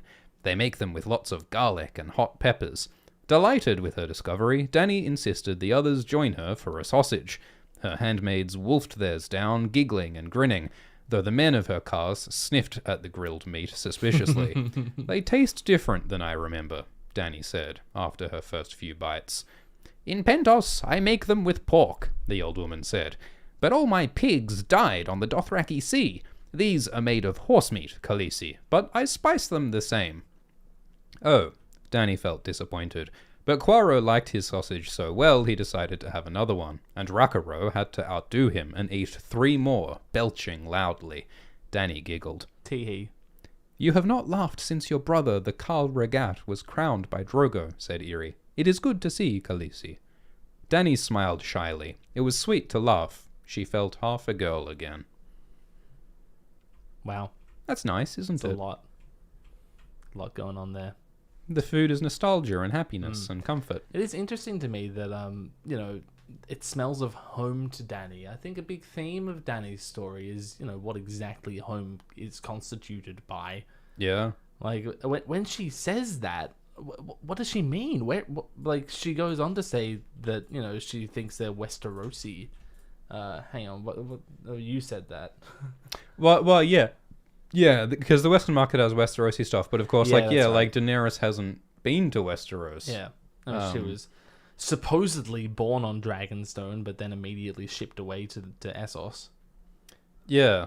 Yeah, so I guess maybe it's more about food from the free cities. That's right, because the old lady says, well, in Pentos, this is how I do it. So that does sound like a Western free city sort of thing. Yeah, she's Because- talking about Pentoshi sausages, yeah. Dany's childhood was spent being, tossed around the free cities on that side. Yeah. Yeah, no, that's a really great point, because it does raise that question of what is home for Daenerys. And I think that, one of the many things that they attempted to do in the TV show but kind of fucked up, but it was the right thing to attempt to do, was the whole narrative about Daenerys is trying to do this triumphant homecoming, but it's a homecoming to a place that she's never been, and she's going to be disappointed when she finds that it doesn't feel like home because she's never been to the Westerosi mainland. So yeah, it's a great point. I really love how giddy it makes her feel. Like she's just so chuffed. Yeah, well, it's sad because it reminds you that Daenerys is like a little girl, 14-year-old girl, Yep. and it's like she should not have to deal with slave rebellions and being a Khaleesi, and seeing her just be able to be a kid again is really nice and sad. I like how Eerie says, you haven't laughed since your husband violently murdered your brother. Yeah, weird. Is that not an everyday occurrence for you? Our next food description is in a Tyrion chapter. Tyrion has escaped from Catelyn and Lysa and the High Road, and he's arrived at Tywin Lannister's encamped army by the Trident, or near the Trident, and a wheel of veined white cheese sat surrounded by fruit.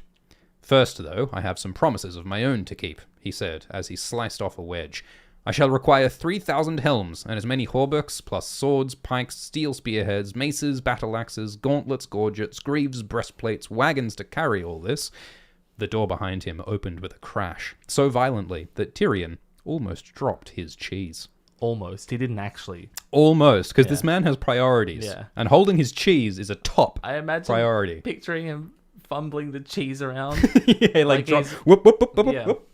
Like he's a fielder in the outfield, and he's the ball's coming in. Oh my god. Catch him.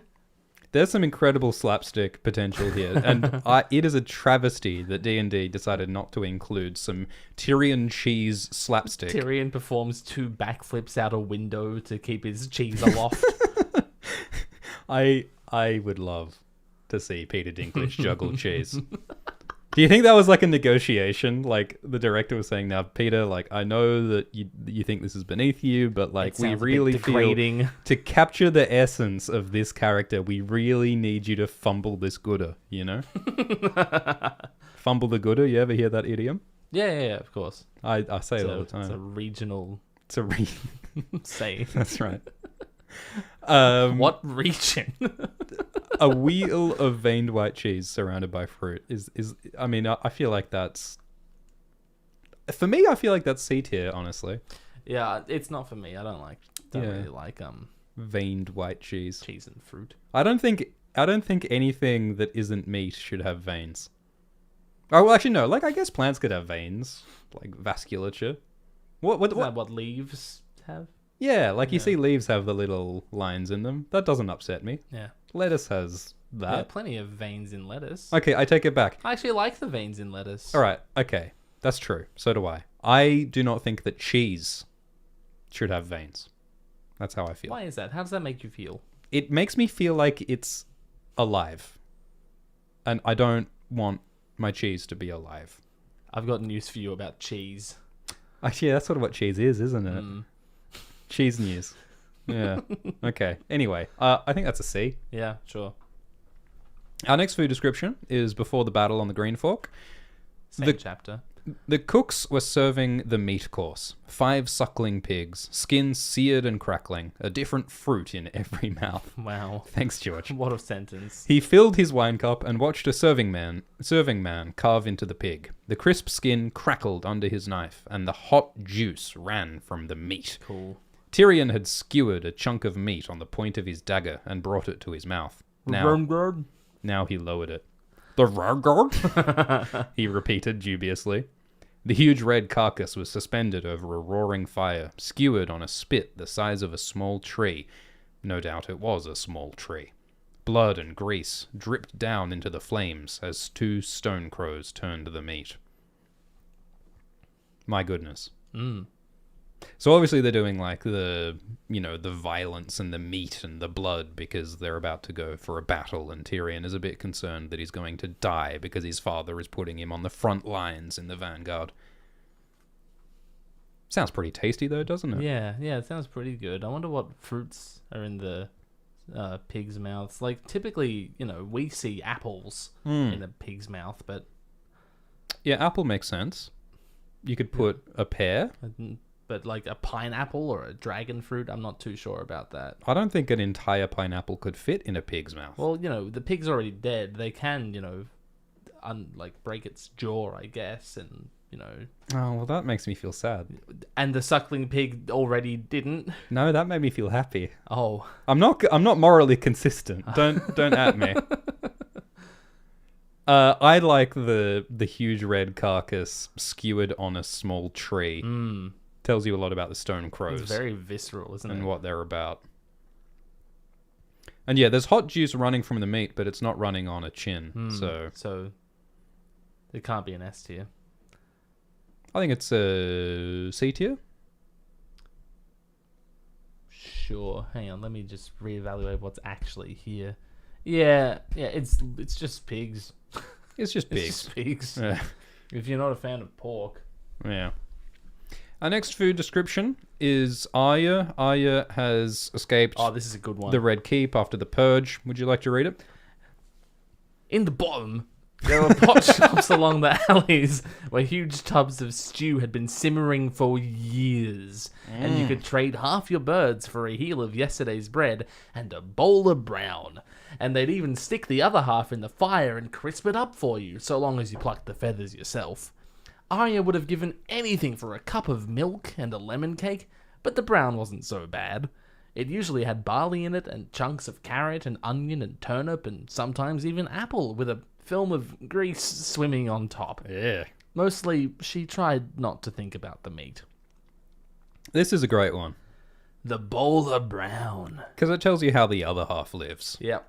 We've had all these big highborn feasts with fancy food, and then we're like, oh wait, there's another side to this socioeconomic ladder. A much bigger side. A much bigger side. This is how the 99% eat. And, I mean, it doesn't sound terrible. Yeah, I like how, like, when you actually consider what's in front of you, it's like, But he makes it sound, there's carrots and barley and onion, turnip, Don't think about the meat.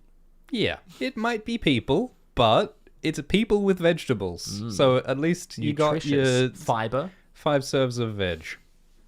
Yeah. And of course, we, things get more dire later on. I just love how Ahhhh is so adaptable and positive about the situation that she's in.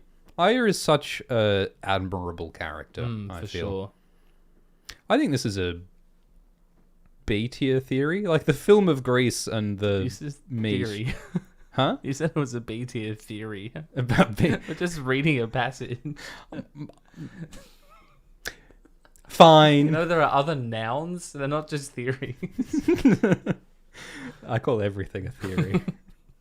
It's such an abuse of the word theory as well. Oh, I know. Anyone who's done a science degree is furious at us for just throwing the word theory around for. Well, what should we say instead? Here's a dumb idea. Here's a baseless speculation about a fictional world. Here's something I thought of in the shower. Yeah. I reckon B tier. For a bowl of brown. Well, I mean, it's got chunks of carrot and onion and turnip and apple. There's a passage and that barley? says, "Don't think about the meat." Well, yeah, I guess. I mean, it is pigeon, isn't it? Like city dirty pigeon. Yeah, it's not like a good pigeon. Yeah. Look, my brain says no, but my heart says yes. You'd chow down on a bowl of brown. For the rhyming, I will chow down on a bowl of brown. All right, yeah. I mean, contextually, there is literally nothing else. Oh man. So then Ned gets executed. I'm not eating the singer stew though. Oh yeah, the singer stew. Don't forget that. So Ned gets executed, and then Sansa's still imprisoned, and the servants bring her meals, but the sight of food was more than she could bear. So that's not really a food description, but this is something that George does a lot throughout the series, where he has characters so stressed and upset that they don't want to eat.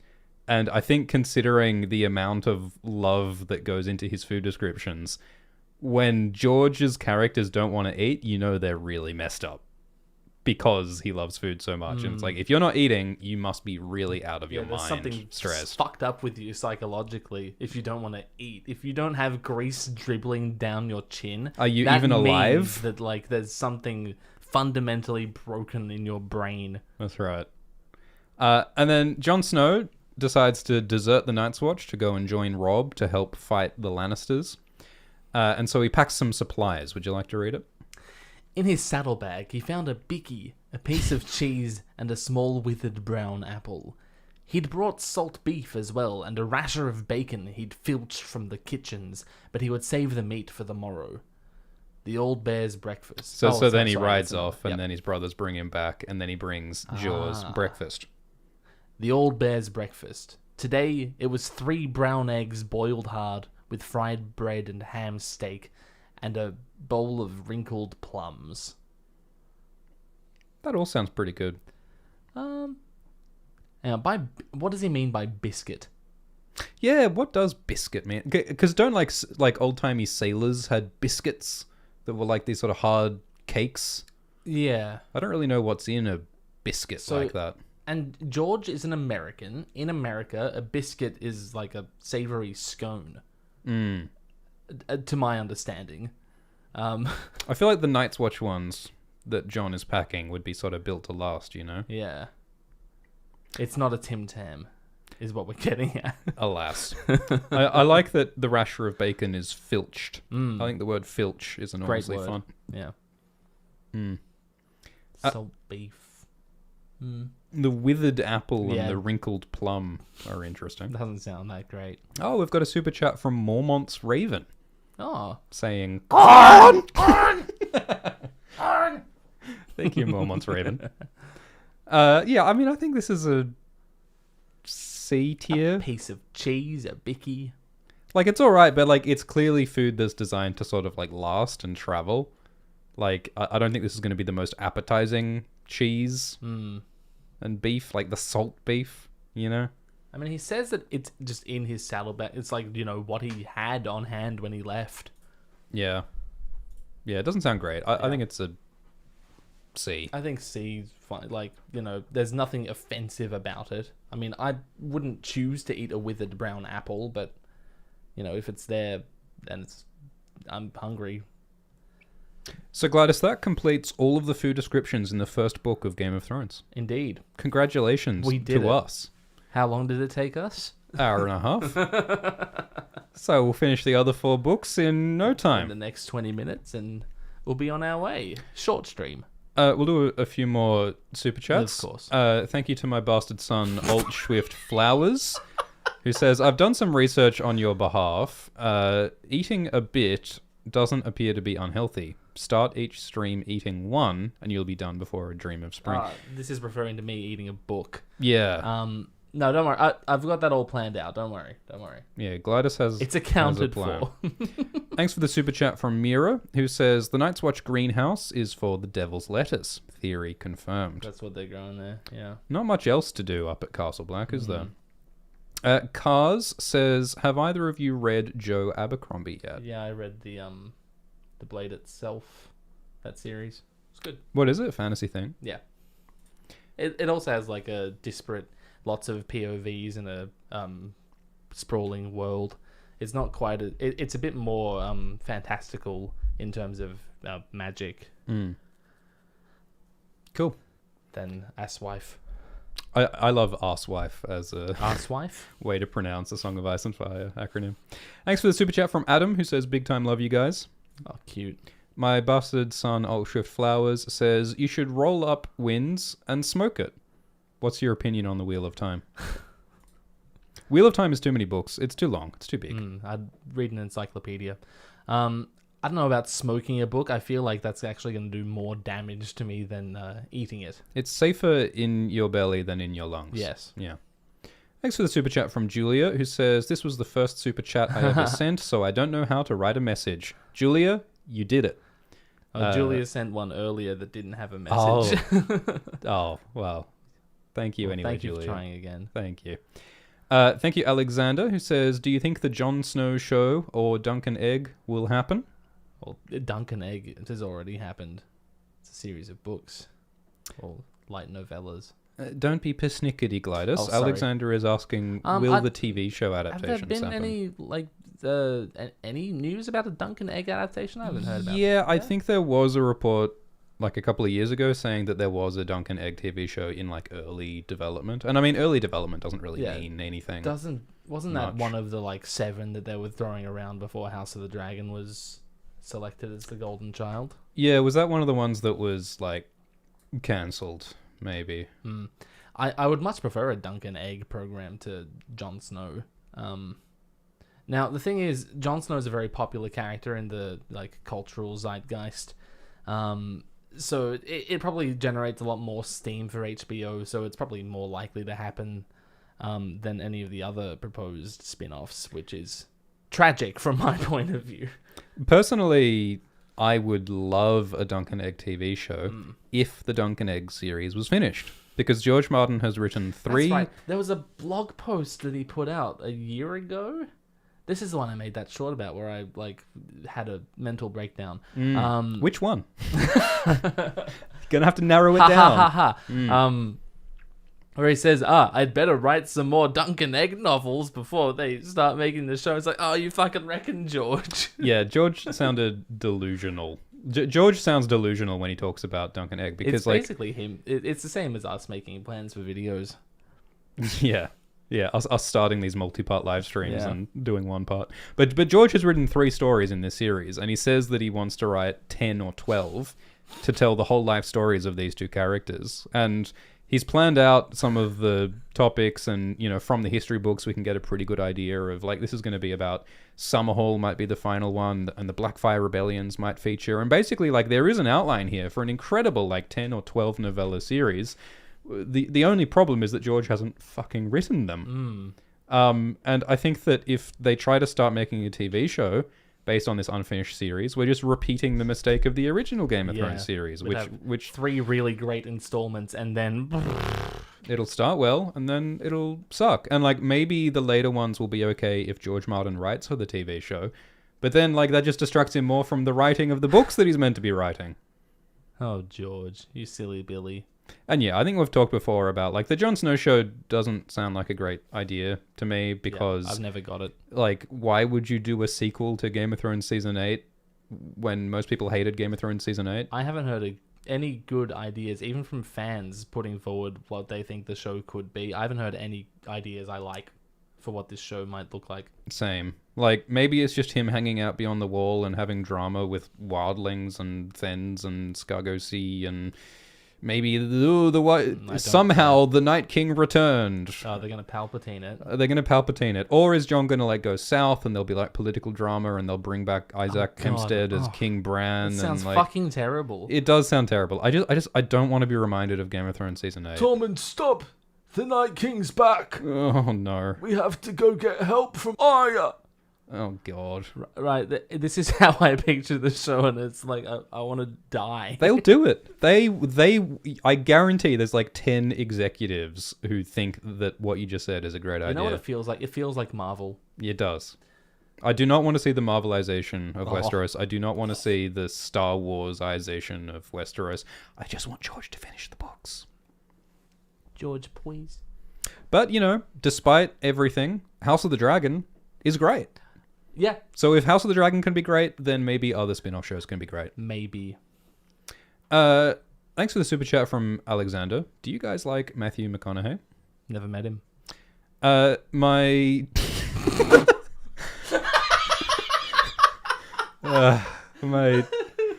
bastard. Such a good use of $2. My bastard son, Alshrift Sand, said that mother has died of the pox.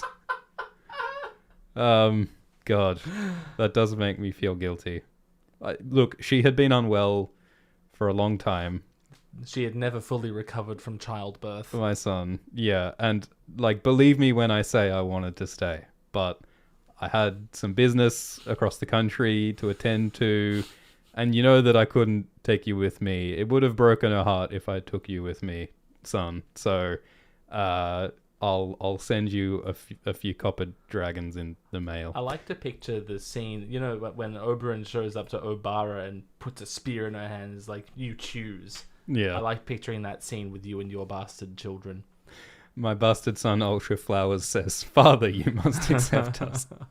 You can't prove paternity. I won't do the blood test. Katie says, have you guys seen Fantasy Haven's ASX Explained video? He claimed Glidus streams with that hack Alt-Shift-X. That is true. I did see that video, and that claim is made in that video, and it is, like, blatantly incorrect. I've never worked with that guy. What is that video? It was a Silly Day video from Fantasy Haven. It's pretty good. Yeah. I had a hearty chuckle at it. Well, I would feel a bit upset and betrayed if you collaborated Never. with that hack Alt Never. Shift That X. scoundrel who still hasn't apologized for knocking over my cabbage wagon. Yeah, I don't want to legitimize that poor excuse for a YouTube channel. I can't believe he didn't put Oberyn in the top 10 fight. Alt Shift X lost all credibility when Alt Shift X failed to include Oberyn in the top 10 greatest Claiming warriors that of Aegon Westeros. conquered all 7 kingdoms. I can't believe anyone listens to that guy anymore. Absurd. Unsubscribe. Thank you, Chantel, who heard the Jeopardy theme when we were trying to figure out the sweetgrass situation. That sounds like the title of an episode in a sitcom. The Sweetgrass situation. They're like a Friends episode. That one with the Sweetgrass situation. That's more like a How I Met Your Mother. I don't watch enough sitcoms. Wait, maybe I watch perfectly enough sitcoms. Would you like to discuss the food descriptions in the second book, The Clash of Kings? Moving on to a cock. Moving on to a cock. Let's begin a cock. Last seen a cock. Last seen a cock. The lower tables were... Oh, this is the prologue. So we're Crescent's POV right here. We're on Dragonstone. And Patchface is going to sing us a song about what we're eating. The lower tables were crowded with knights, archers, and sellsword captains, tearing apart loaves of black bread to soak in their fish stew. Here there was no loud laughter, no raucous shouting such as marred the dignity of other men's feasts. Lord Stannis did not permit such. How does one voice Patchface? Here we eat fish. The fool declared happily, waving a cod about like a scepter. Under the sea, the fish eat us. I know. Oh. You creepy motherfucker. Is that a good Patchface?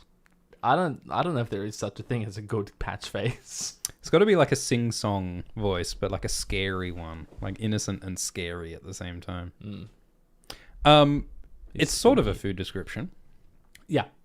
Because I like how they're eating, they're eating fish stew, and Patchface is talking about fish eating people, and it's all this sort of, I think it's sort of food as violence again, like food as something predatory and scary and nature, you scary sort of thing. I like how he's getting up in people's faces, shoving a fish. Just waving a fish around. Gestures broadly with fish. I think it's so hilarious that Stannis doesn't allow people to shout or laugh at his feasts, but he does allow Patchface to run around with a fish singing about fish. And you know why he does it, Glidus? Because Shireen likes him. Because Shireen loves Patchface and Stannis cute. loves Shireen. That's adorable. It is so gorgeous that Stannis has so little care for anybody, but so much care for his daughter. Aww. And her creepy, weird fool. Would you eat the black bread and fish stew? Sure. Sounds good. What are we ranking it? I mean, look, it's probably quite good, being that it's a feast on Dragonstone in peacetime. So, B. Yeah. B for black bread. Our next food description is a Tyrion chapter. Oh, this one. And Cersei is describing a meal that she had where she ate the boar after the boar killed her husband, King Robert. Want to read?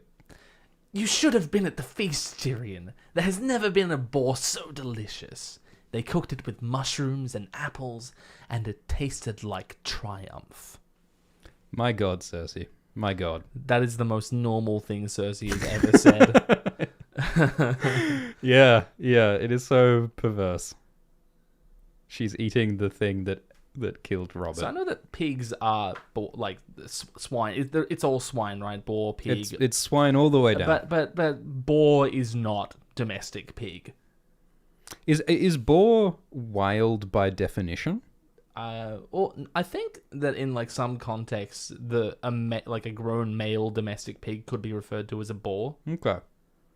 Because I feel like boars are hairy, and pigs are smooth, like a shark. Did you know that pigs never stop swimming? Like even while they're asleep, they continue. Did you know that pigs can't get cancer? I did know that. Did you know that pigs are rough to the touch? No, that's not true. These are just shark facts. Sharks can get cancer, I think. I think there are some sharks that can. Is it an urban myth that sharks don't get cancer? I believe it is. It's also an urban myth that they're rough. They're actually very smooth. Really? Yeah. Go pat one right now. Yeah, go for it. All right, give me 1 second. I'll go and. All right, I'll take over while you. So yeah, I think it's like a bit. No, they would serve boar at a regular feast just because it's like the trophy of the hunt, really. Yeah, all these dudes do is go out and hunt, and they've got an entire Kingswood exclusively for hunting. Yeah. Exclusively for them. So they probably eat a lot of boar, yeah. Mm. They cooked it with mushrooms and apples, and it tasted like triumph. Triumph over what, Cersei? Do you think it's possible... that when the boar gored Robert, do you think the boar might have eaten a little bit of Robert? Like while the boar was like ripping Robert's guts open with its tusks. A little bit fell into its mouth. Yeah, well, I mean, do you think a boar might even... Like, do boars eat meat? Surely they eat... Yeah, pigs are omnivorous. Yeah. So, like, the boar may have eaten some of Robert. Like, why not? Like, went to the effort of opening the snacks. Why not nibble some? I think because he killed it immediately. Well, yeah, do we know... He shoved his spear through its eye. So, well, yeah, but I mean, not until after the boar had gored him, right? Yeah, well, I imagine this all took place under a number of seconds, but it is up to the reader, I suppose. I guess the boar didn't have much time to Yeah. eat. But I guess all I'm thinking is that wouldn't it be funny if the boar did eat a bit of Robert and then Cersei ate the boar? Do you think Cersei would have eaten a bit of Robert? And I think Cersei would love that idea. We've reached cannibalism. Oh yeah, Cersei, while eating the boar, is definitely hoping that that's happened. Yeah, because Yeah. she hates Robert and she basically engineered his death via Lancel. So... Even though it was actually Bloodraven. Oh, of course. Yeah. Well, Bloodraven warged Cersei to make her sleep with Lancel. That's right. And then walked the boar. Mm. Well, Bloodraven warged both of the boar and Robert And simultaneously, and Lancel to get the job done. At the same time. He's very gifted. Mm. It's actually Bran.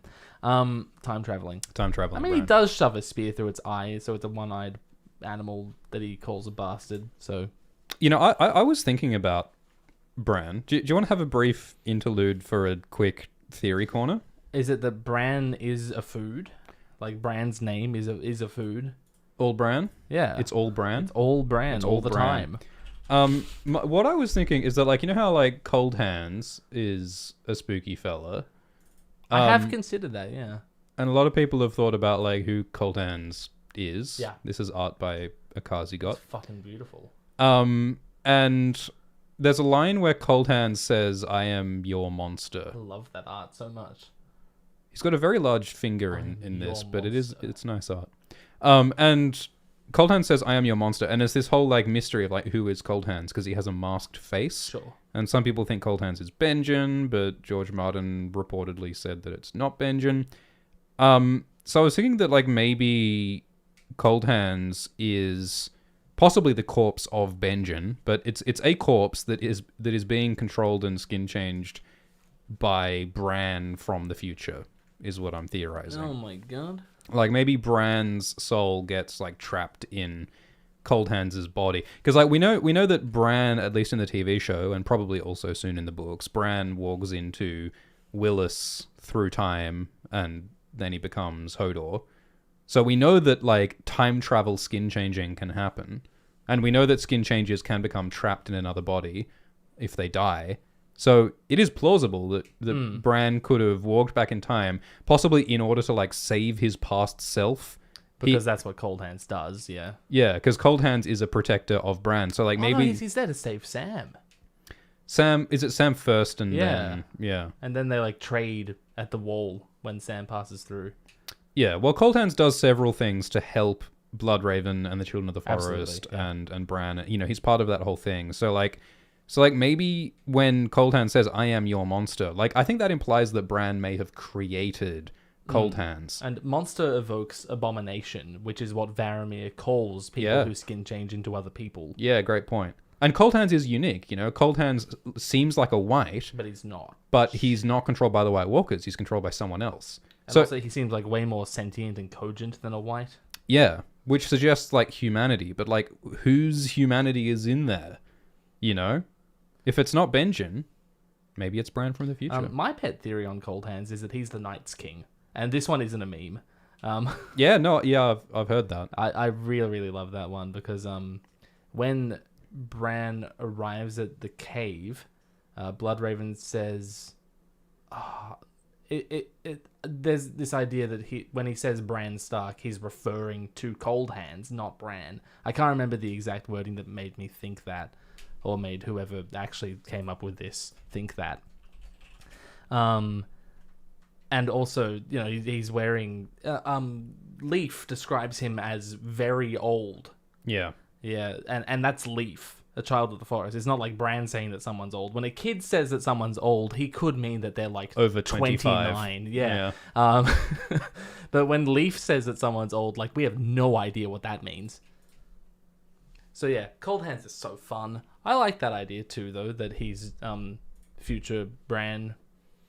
Yeah. I think it makes a lot of sense for Cold Hands to be Benjen's body, because like, why does Cold Hands cover his face if not to be Benjen? Because like if Cold Hands is just some guy who died thousands of years ago, the Night's King or whatever, Yeah. why does he cover his face? I mean, maybe he covers his face just because his face looks dead and scary, and so Cold Hands doesn't want to freak people out any more than he has to. Maybe it's because George thought it would sound really cool that he covered his face. Yeah, maybe just anime cool. So yeah, I mean, maybe the face covering doesn't mean much. I mean, I think a theory that you're onto something. we've talked about before, an idea that I like that is deranged is that Cold Hands is Egg on the 5th, and Egg was horrifically burned at Summerhall, but he didn't actually die at Summerhall. He's just got burns all over his body. Then he fled north, and he somehow magically became Cold Hands. In the same way that Rhaegar became Mance. That's exactly right. Yeah. And so the reason why he covers his face and everything is not because it's not to hide his identity, it's just to hide his horrific 5th degree burns. Oh yeah, of course. And now he helps Bloodraven, who is like his grunkle. So like, it kind of makes sense. Sort of. Anyway. Not really. That was the Cold Hands Theory Corner. Thank you for attending. So yeah, Bran is a food, it turns out, because his name is Bran. Well, Jojen is a food. What? You haven't had Jojen paste? It's in the preserves aisle. Next food description is a Tyrion chapter. The first thing he had done after taking up residence in the Tower of the Hand was to inquire after the finest cook in the city and take her into his service.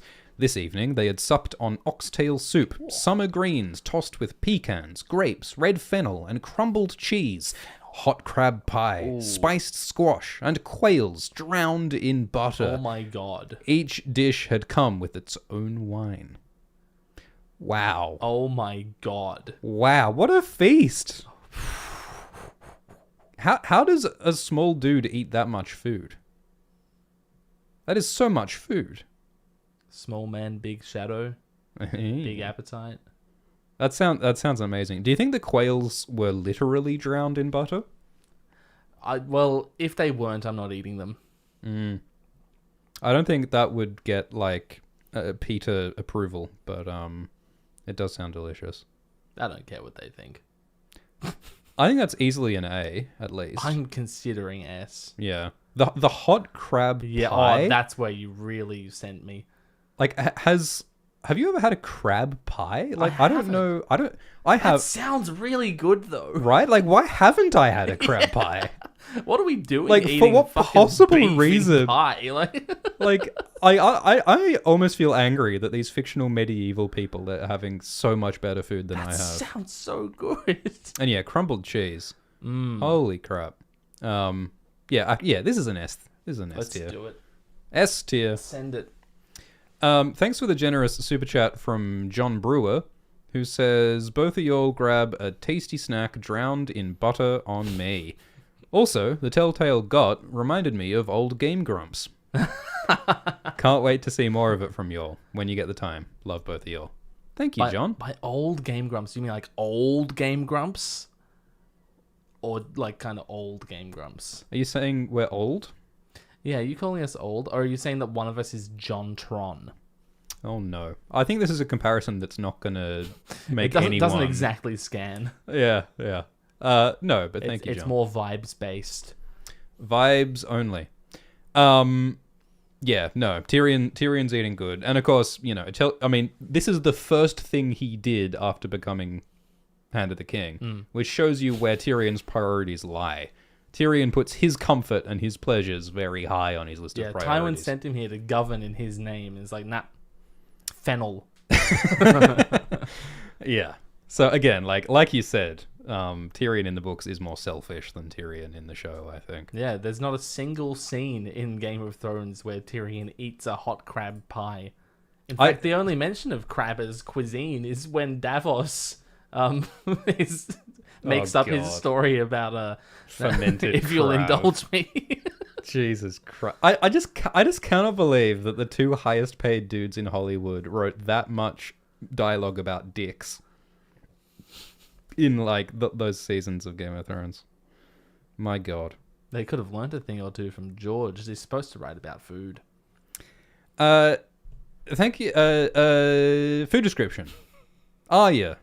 So while Tyrion is feasting on these delicious, amazing, luxurious foods, food grew harder to come by. So this is while Arya is traveling north with Yoren and the Night's Watch recruits. Indeed.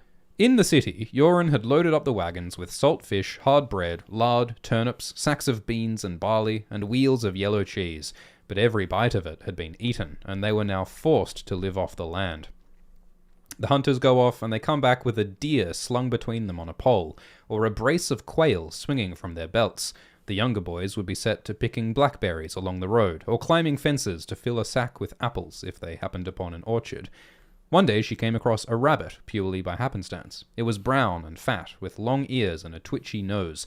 Rabbits ran faster than cats, but they couldn't climb trees half so well. She whacked it with her stick and grabbed it by the ears, and Yoren stewed it with some mushrooms and wild onions. Arya was given a whole leg, since it was her rabbit. She shared it with Gendry. I really like that distribution process by Yoren there, giving Arya a whole leg because she caught the rabbit. Very nice, Yoren. It's a meritocracy, the Night's Watch, we're told. So we're told.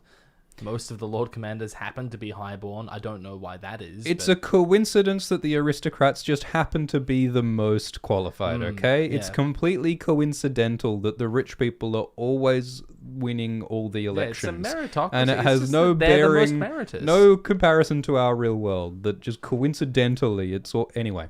I don't know if rabbits do run faster than cats. Is that true? I think in short bursts, rabbits absolutely can run faster than cats. Sure.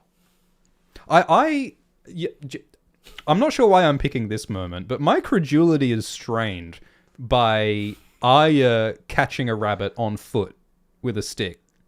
I feel like it would be extremely hard to catch a rabbit without a projectile weapon of some kind exactly or a trap. Why we invented projectile weapons? Probably. Throwing rocks at least. Yeah. I reckon if you were real good, you could throw a rock to kill a rabbit. And we see that Arya actually is pretty good at throwing rocks at animals because she does that to scare Nymeria away at Darry. Oh, don't bring that up. That's sad. It is. It's very sad. I feel sad now. Yeah. Look, I think it's extremely impressive to kill a rabbit with a stick. Well, it says here that they can't climb trees, so she it made the poor decision to attempt to climb a tree.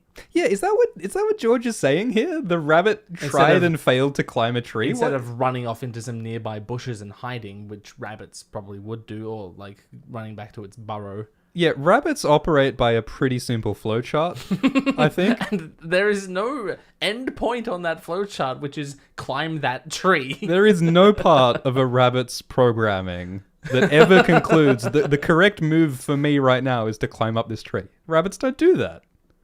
You know what? It's You know what? Bloodraven was warging the rabbit because Arya has a key role in Bloodraven's plan for defeating the White Walkers. Bloodraven knows that Arya is going to kill the Night King, so that's why Bloodraven warged into the rabbit. I have an overwhelming urge to flash letter F on screen right now. Just because. I don't want it. I'm so glad we got to use those buttons. What do you think of this as a food description? It's rabbits. Do you mean like so? All of the stuff at the top there is gone now. That doesn't exist anymore. We're only looking at the rabbit. Just the rat. Is that what we're doing? Stewed with mushrooms and wild That onions. sounds okay. That does sound good. I'd give that a B.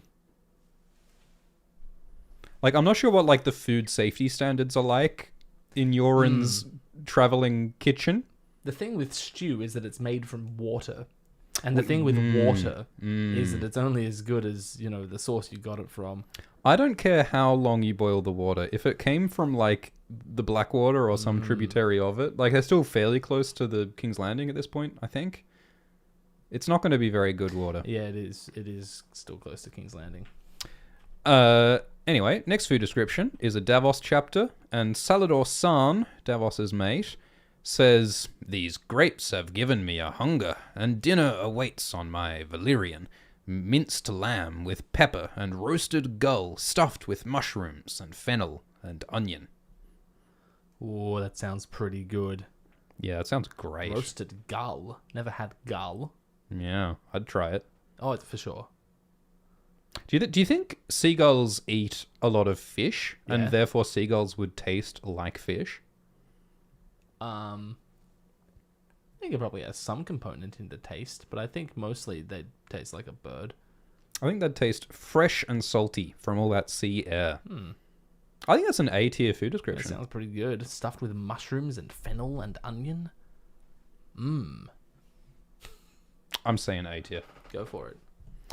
Our next food description is a Daenerys chapter. Daenerys is traveling the Red Waste. This is after she's had the pyre, she's got her dragons, and her sorry band of Dothraki followers are walking the desert. This is going to be good. You want to read it? Yep. Wine gave out first, and soon thereafter the clotted mare's milk the horse lords loved better than mead. Then their stores of flatbread and dried meat were exhausted as well.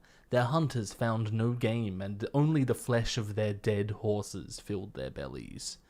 Death followed death. And then later, the riders go out to find some refuge, and then Jorah returns and says, "I've brought you a peach," said Ser Jorah, kneeling. It was so small she could almost hide it in her palm, and overripe too. But when she took the first bite, the flesh was so sweet she almost cried. She ate it slowly, savouring every mouthful, while Ser Jorah told her of the tree it had been plucked from, in a garden near the western wall. "Fruit and water and shade," Dany said. Is this later on? Is this the same passage? yeah, so then they get to Vase Tolero, Right, yeah. and then Dany says, "Fruit and water and shade," Dany said, her cheeks sticky with peach juice. "The gods were good to bring us to this place." so this is nice. This is like reminding us of like food as like the life force, and food as like the essential nourishment. When Daenerys is starving and lacking in the desert, She's it got a really, tiny, pathetic peach, yeah, and it's the best thing ever. yeah. I know that feeling. And I like how the peach that Daenerys has, the Daenerys savors, connects with Renly's peach later on that he eats in front of Stannis. And he's saying that, like, this is you've got to enjoy the pleasures of life. And so I like how both Daenerys and Renly enjoy the hell out of a peach. Here we see Daenerys enjoying that pleasure amongst so much pain in her life currently. Yeah, the sharp contrast of all the suffering and then the pleasure. What do you feel about only the flesh of their dead horses filling their bellies? How do you feel about that? I don't like that at all. Not a fan? Not a fan at all. See, the thing is, like, he could have just said the flesh of their horses, but he had to say dead horses, and I don't know why, but that makes it worse. Yeah, I mean, we knew they were dead, George. Because We they're eating assumed them. they were Yeah. dead, but now that you said dead, now you're making me think of the alternative of eating the meat of a live horse, and now I'm just even more sad.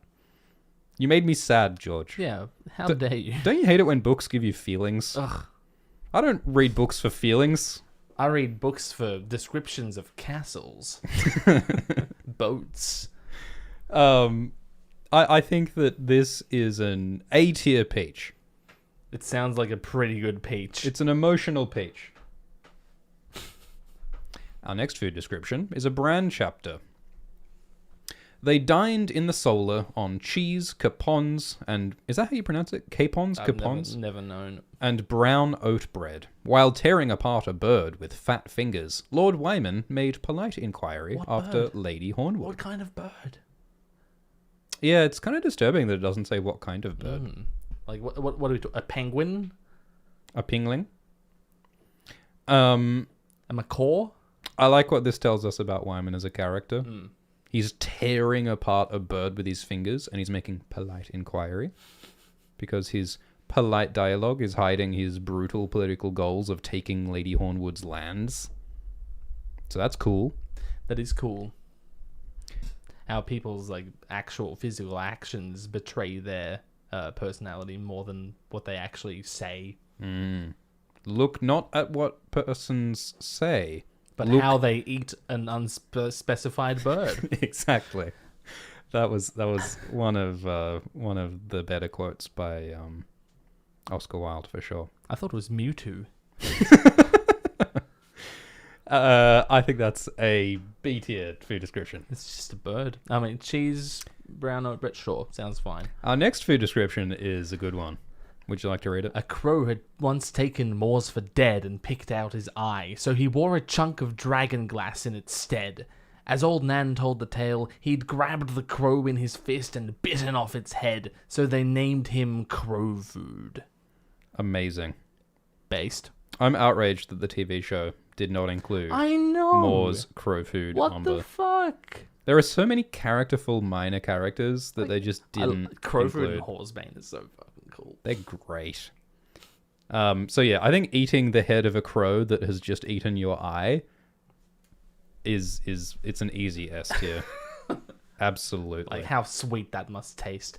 Because, as we know, revenge is sweet, and revenge is a dish best served cold. So, revenge, as this is ice cream, and as we previously established, ice cream is S. I cannot fault your logic, Glidus. Revenge is ice cream. And yeah, there are a lot of revenge meals in this series. Oh, yeah. Because Cersei eats the boar Yep. that killed Robert as a And revenge it sounds meal. great. And Moors eats the crow as revenge. Appetizing. And then Wyman later eats the Freys as revenge. S tier meal. Cannibalism as revenge. Yum, yum, yum. My God. Revenge. Our next food description is a Tyrion chapter. Tyrion has breakfast with Pycelle. And in the airy chambers beneath the rookery, his girl served them boiled eggs, stewed plums, and porridge, while Pycelle served the pontifications. Wordplay. In these sad times, when so many hunger, I think it only fitting to keep my table spare. And then... Oh, well, yeah, I guess that's sort of one food description there. Boiled eggs, stewed plums, porridge. And yeah, it's ironic that Pycelle is like, this is a small breakfast when it actually sounds like an absolutely banging breakfast. Yeah, like that sounds great. That's an A-tier breakfast, Great isn't way it? to start your day. Maybe Pycelle's been eating too many stewed plums. And then later on, Beans. Tyrion gets an invitation for a meal with Lady Tanda Stokeworth, who is trying to get him to marry her daughter. Is that right? Lawless. And so Tanda has decided that the way to Tyrion's heart is through his stomach. And so... she's almost right. She is almost right. She invites you to sup with her again. There's to be a haunch of venison, she says, a brace of stuffed geese sauced with mulberries, and... Her daughter. Tyrion finished sourly. Since the hour he had arrived in the Red Keep, Lady Tanda had been stalking him, armed with a never-ending arsenal of lamprey pies, wild boars, and savoury cream stews. Savoury cream stew? Are we talking like cream of mushroom? Is that what that... Yeah, I guess. Yeah. That does sound great, doesn't it? Now, so all of the others, like, it tells you what sort of, serving they are. Lamprey pie. But it just says wild boars. So is she just walking around with entire living boars? Yeah, they're just on a leash. She just takes them for walks around the Red Keep. Like Varamir's Sixskins. You know this proves that Tanda Stokeworth is a warg, right? And that's why it's so important who her children marry. Do you think a boar warg is a Borg?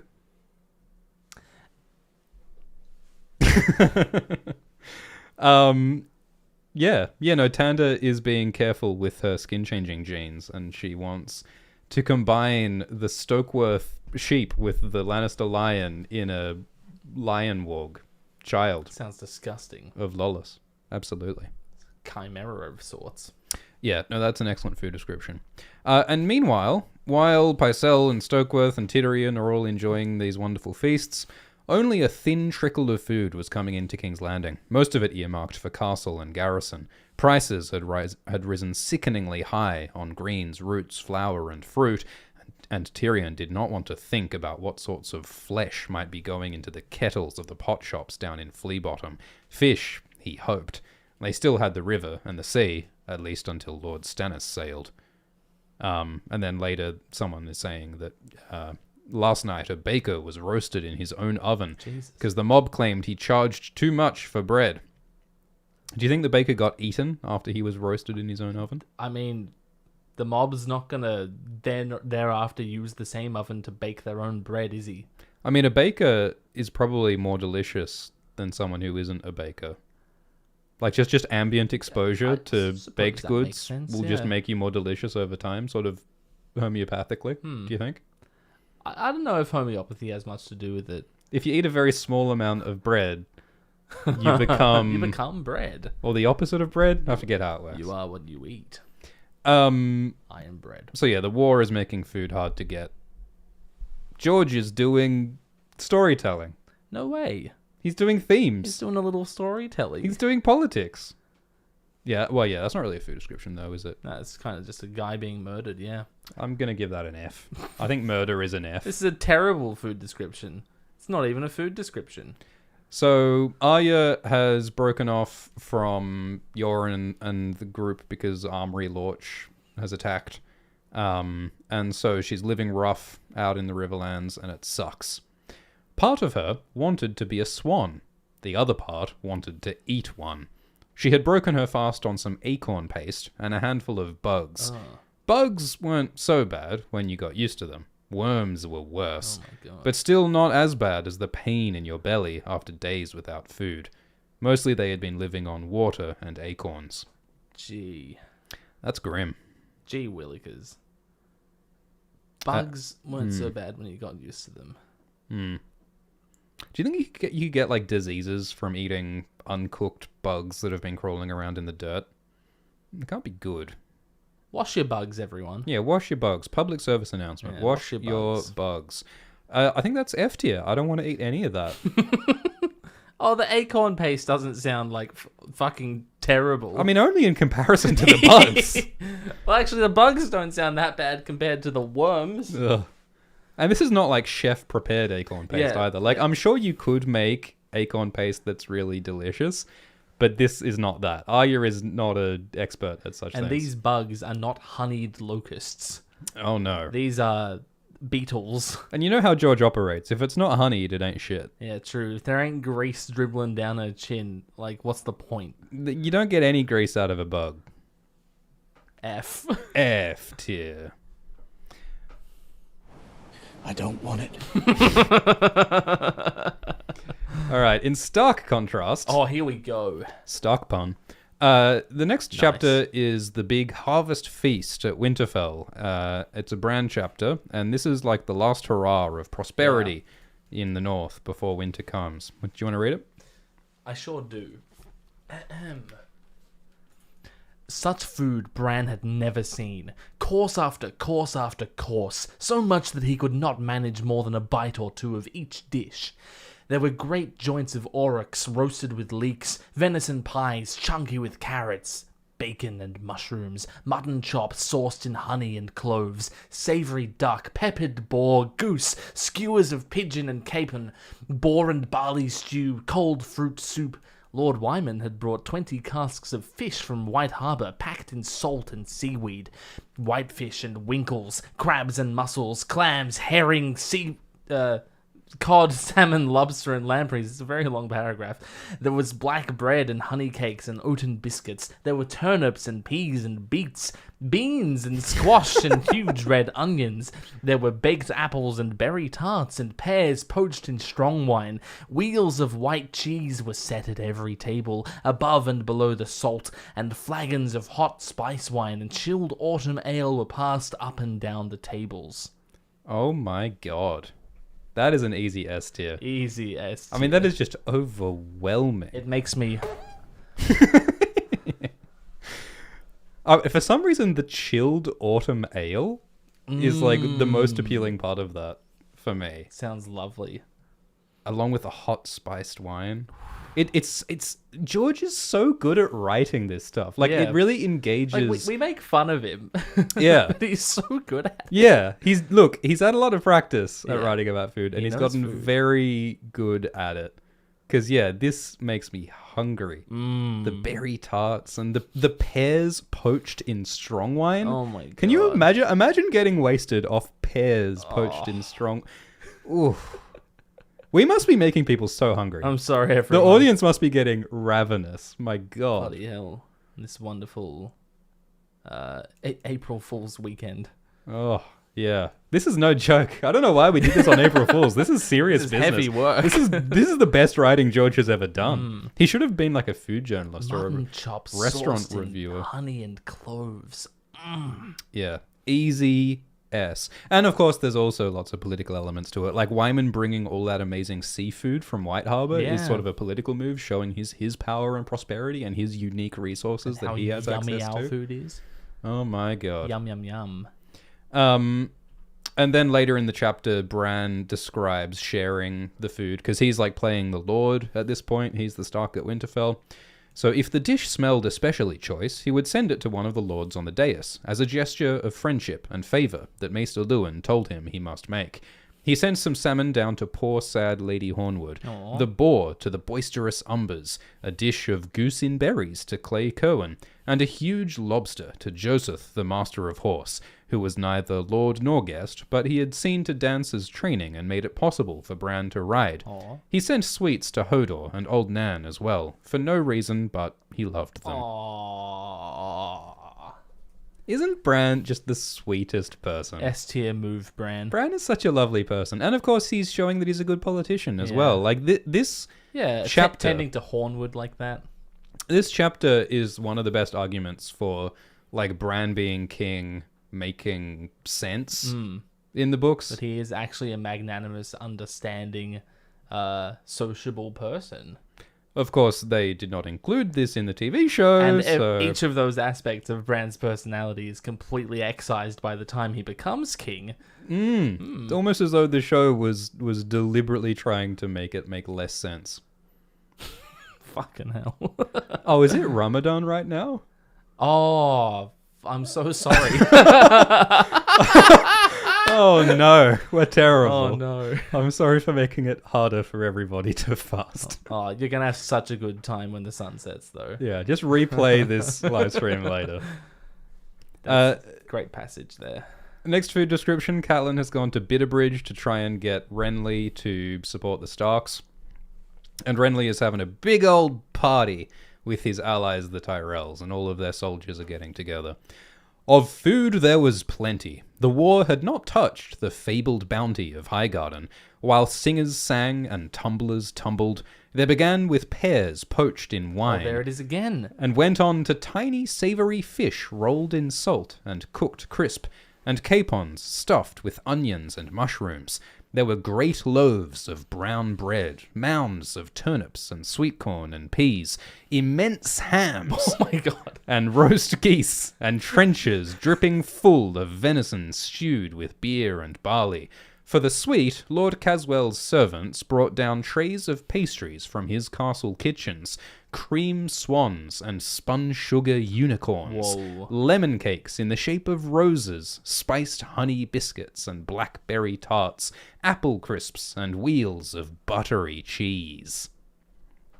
Easy S tier. Easy S. Oh Wow. Oh my god. Wow. Don't even talk to me if your hams aren't immense. Well, I'm just thinking, like, that's a phrase that... Holy shit. Oh, okay, yeah, that's the only time he uses the phrase immense hams. I thought that sounded What, familiar. you thought that maybe he described someone's hands as immense hams elsewhere? Like, I think he might have. Yeah. He's talked about the immense bald head of Jill Mormont. wow. He's talked about the immense Gregor Clegane. Not a ham. Yeah, no other ham. So spun sugar is like such a ridiculous delicacy. It takes so much time to prepare. That's ridiculous, especially in the shape of a unicorn. Are you kidding? That is such a flex. Yeah. It really is just a demonstration of the opulence of the reach. Yeah. Yeah, it's a way of asserting your power. And that's what the Tyrells have. And this is how you realize that Renly's attempt at kingship is a Tyrell power play. And as such, it becomes very legitimate. Like, even though Renly clearly has no reason to be king, it's in terms of succession, the Tyrells are making it a legitimate effort because, like, you can see their power, their reach. Oh, the reach of the reach. Indeed. It is funny, isn't it, that he does pears poached in wine twice in a row. Yeah. He must have just He had a gotten that craving. idea. Yeah, he Yeah. had a craving. My God. He yells to Paris to go get him. I wonder if George or Paris are good cooks. I wonder... Because, like, George cannot possibly... Paris must be a good cook. Yeah, surely George is eating good if he's this passionate Yeah. about writing about food. He's a real savory guy as well, isn't he? Which is, I think that's good to see, because a lot of people, when they go on to describe, what they think is opulent food, they just, talk about the sweet stuff. Yeah.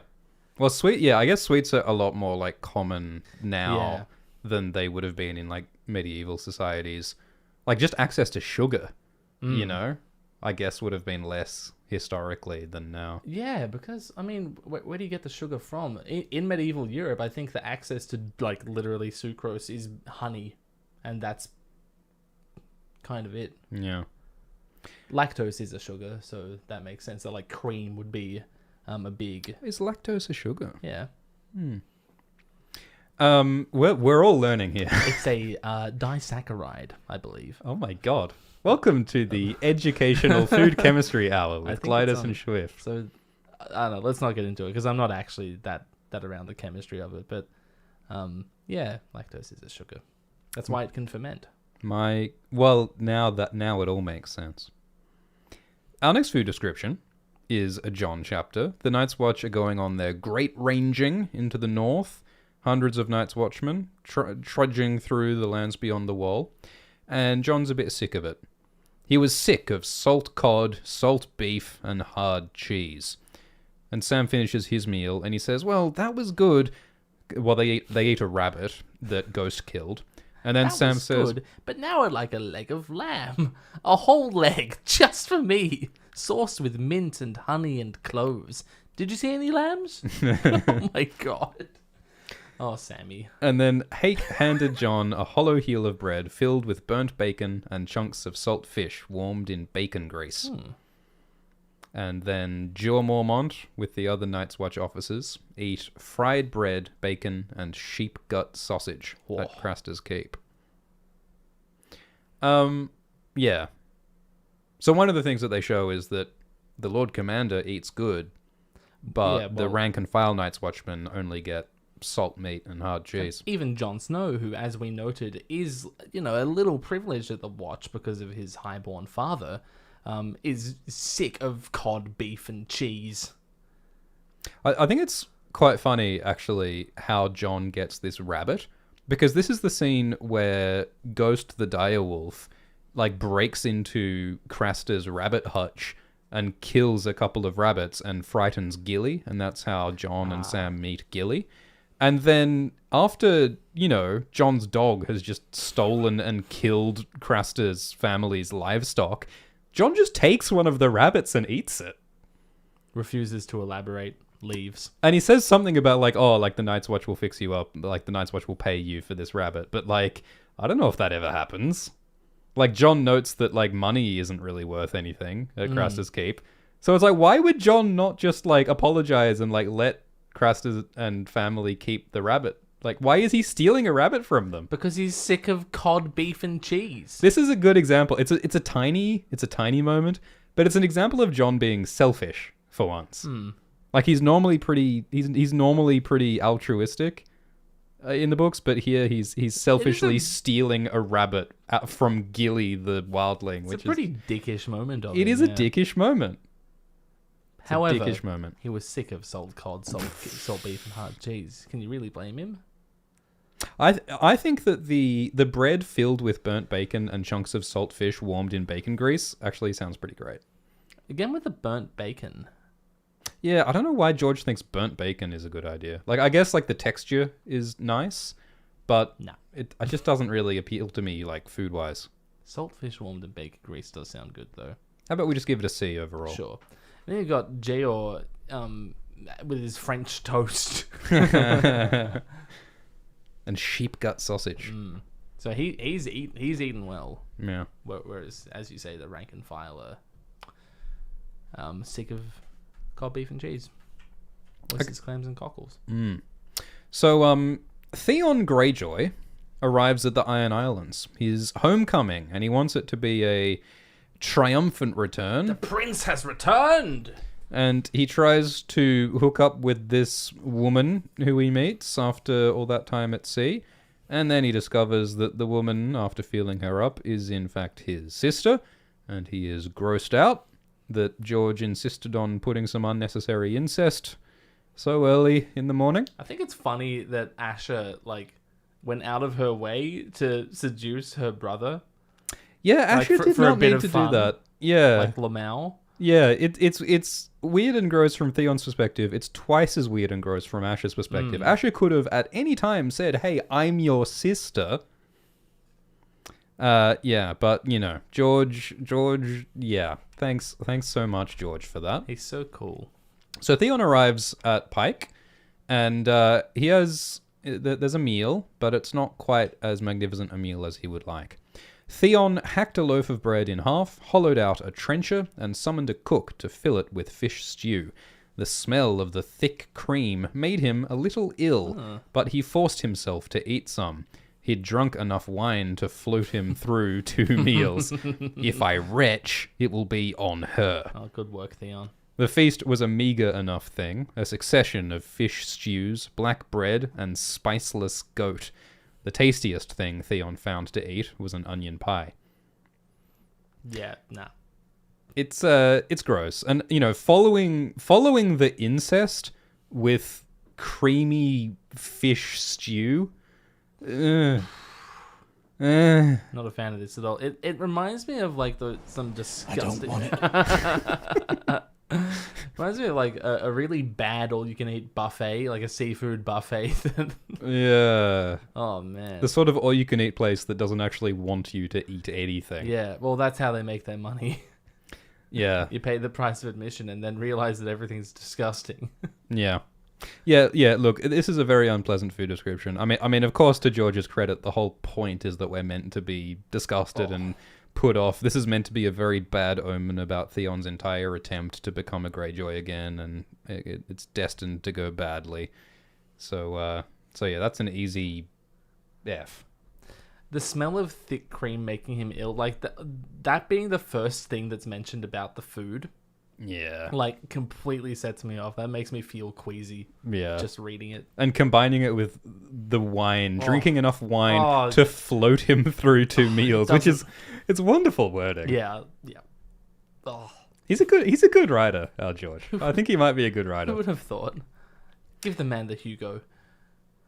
So our next food description introduces a bit of magic into the world of food.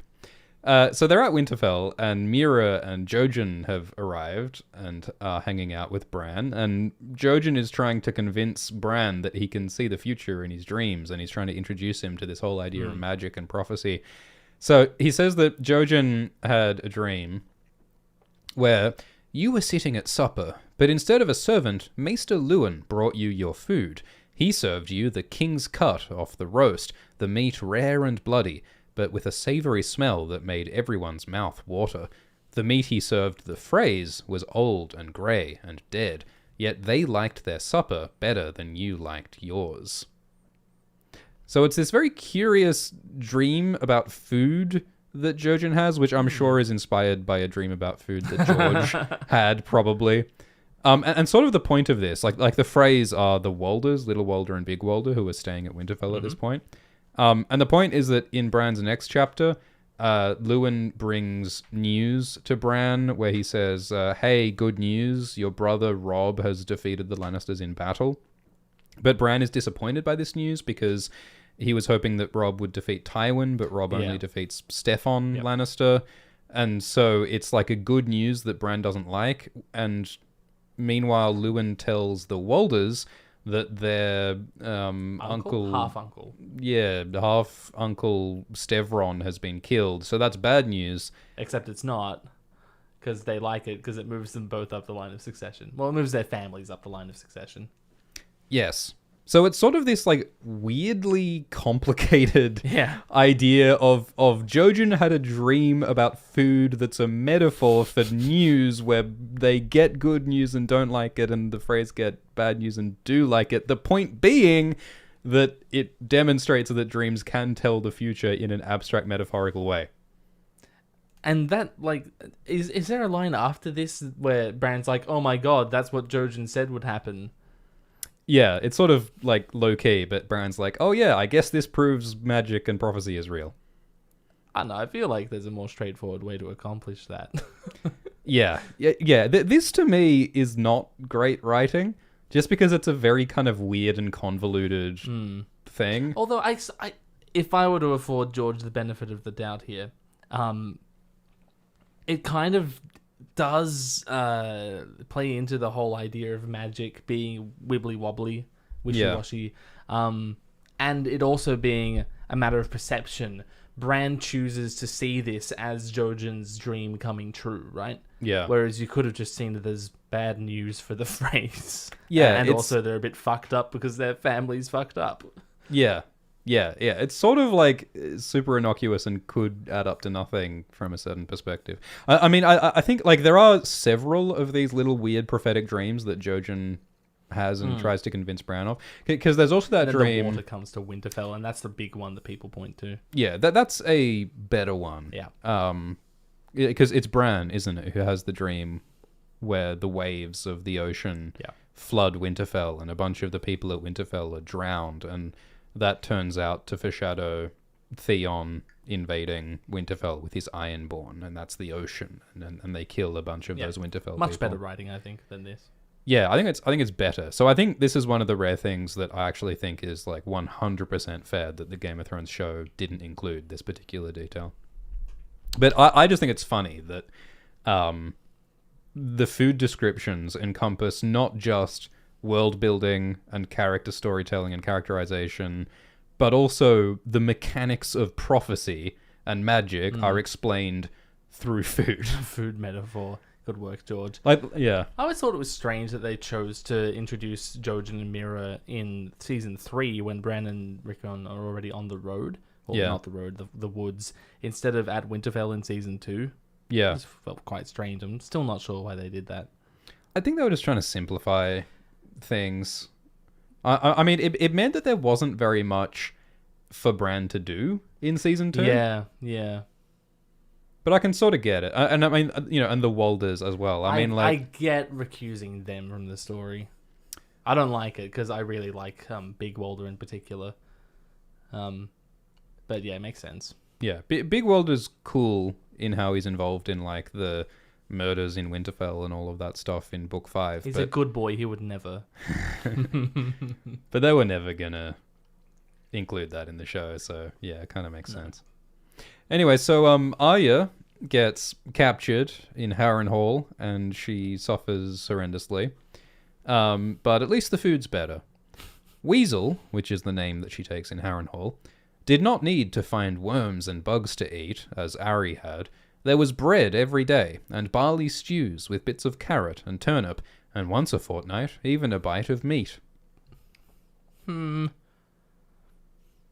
It's a lot better than bugs and worms, for It's sure. better than bugs and worms. And Yeah. again, I admire Arya's ability to be optimistic and look Yeah. on the bright side, even when she's been institutionalized in a haunted torture castle as a slave laborer for war criminal Lannisters.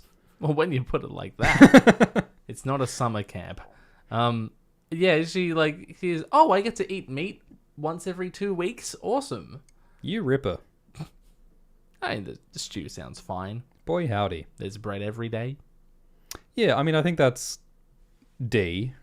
Really? I think it's D because it's only a bite of meat once a fortnight. But the carrot and turnips. Yeah, okay, C. Okay. Our next food description is a special one. Oh. Catelyn attends a meeting between Stannis Baratheon and Renly Baratheon, who both claim to be king, and she's attempting to make peace and fails.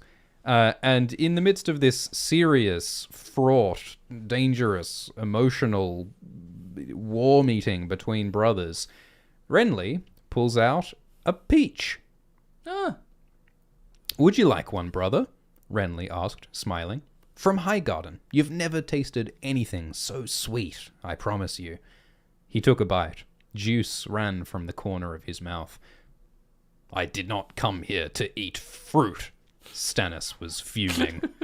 A man should never refuse to taste a peach, Renly said, as he tossed the stone away.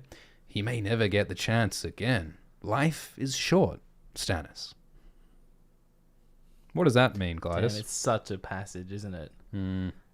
Life is short. Well, I mean, Renly dies shortly after this, so that's kind of like that's the simple foreshadowing. Ooh, how clever, George.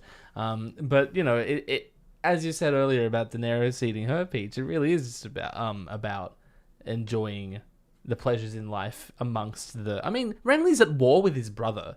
This is not a good thing. Yeah. And yet he's like pulling a peach out and having a nice little bite of it, and it's a taunt as well to Stannis, who never enjoyed anything ever. Yeah. And that is like the irony, isn't it? That like Renly's saying life is short, life is precious. When he's the one who's been gallivanting his entire life. He's had such a breezy, great life. I mean, he has had to repress his identity as a gay man for his entire life. That's one thing. Yeah. Well, but also Renly is trying to start a war that will kill Yeah. thousands of people. He is making life short. He is ending the Yeah. lives of thousands of people, He's the one who's potentially. making life hell. So he's saying like, oh, life is short, c'est la vie, live while Because you of can. you idiot. Because of idiots like him starting wars. So, Ultimately pointless wars. yeah. So there's a lot of irony there. I think that's an A tier. Yeah, oh, it sounds great. Like I kind of want a peach now. Yeah, for sure. Our I next. did not come here to eat fruit. So good. I love how awkward that line is. Like Stannis is just so direct. Stannis couldn't understand a metaphor to save his life. Except for like the finger bones. He kind of gets that as a metaphor. Kind of. Stannis was that guy in English class who was like, why do people write poems? Why don't they just say what they mean? If the blue curtain means that he's sad, why doesn't he just say he's sad? It's only 2 words. I don't understand it. He's sad. He's beans.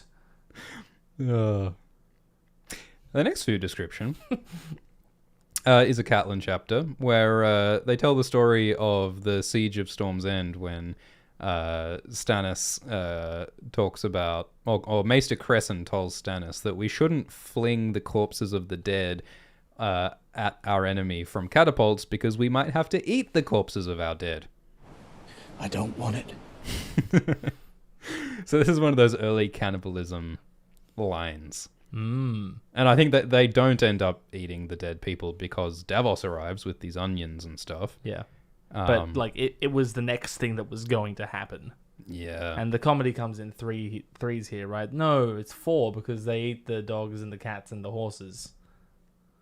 You got a good Or memory. is that in the show only? I see. That's where my memory falters.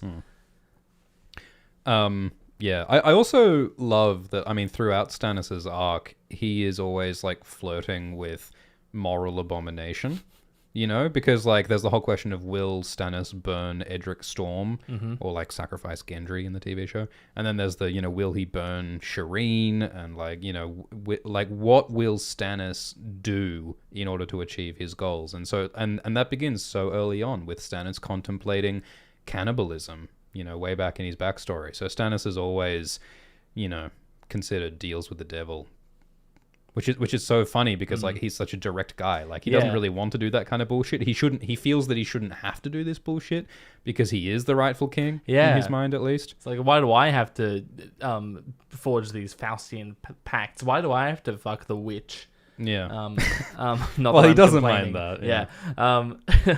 But yeah, like, why isn't it just why is it given to Renly? Why does he just have the support of Highgarden fall into his lap? Why do I have to consider eating my friends? Yeah. Not that he really had friends, but Yeah. yeah. And the other part of this is that Stannis has to deal with these massive moral quandaries, which Varamir Sixskins describes as an abomination. Oh no, who describes the eating of people as an abomination? Is it Varamir? Well, Varamir's mentor calls it abomination Yeah. for like wargs to eat human flesh. And then Stannis' whole... He describes incest, the children born of incest, as abominations. So there's that contrast between him struggling with becoming an abomination himself by having to do that act, and him fighting against the people who have themselves created what he calls an abomination. Yeah, and if he was a like horrible evil person, he wouldn't care. Like, I mean, Ramsay wouldn't care about doing these evil things. He would delight in it. Like, the fact that Stannis wrestles with these evil acts so much shows that he has humanity and goodness in him. And yeah, why is Stannis the one who has to make the Faustian bargains? I mean, I guess you could say that, you know, Renly has to do something sort of uncomfortable by, like, marrying Marjorie and being expected to have sex with Marjorie. He doesn't actually do it, does he? Well, not as far as we know. He didn't get her pregnant, at least, as far as we know. And Baratheon... Oh no, Stannis only has one kid. Robert, but Renly is said to be like Robert reborn, and Robert like bred with everything. Yeah. He had tons of children. I think if Renly actually were fucking Marjorie, she'd have become what's the term? Pregnant. Pregante? Yeah. Yeah, the seed is strong, right? Yeah. Our next food description is a Jon chapter. The old bear, Jor Mormont, was particular about his hot spiced wine. So much cinnamon, and so much nutmeg, and so much honey, and not a drop more. Raisins, and nuts, and dried berries, but no lemon. That was the rankest sort of southern heresy. What the fuck? He's very specific about his spiced wine. What's wrong with lemon? He's a real choosy aristocrat. Yeah. I like how Jor is really like gruff and straightforward and pragmatic, but he's also like, I want exactly this many raisins in my wine. What the fuck? That's very Ridiculous. strange. It's also very funny that like this is Jon's job. Yeah. Like Jon is this like, you know, heroic badass warrior dude, at least in the TV show. But And in here the he books, is with the measuring teaspoons out, making sure he's putting the right amount of nutmeg into this pot of mulled wine. oh yeah, that's hilarious. And not Hob, but someone comes in with lemons. It's like, no lemons.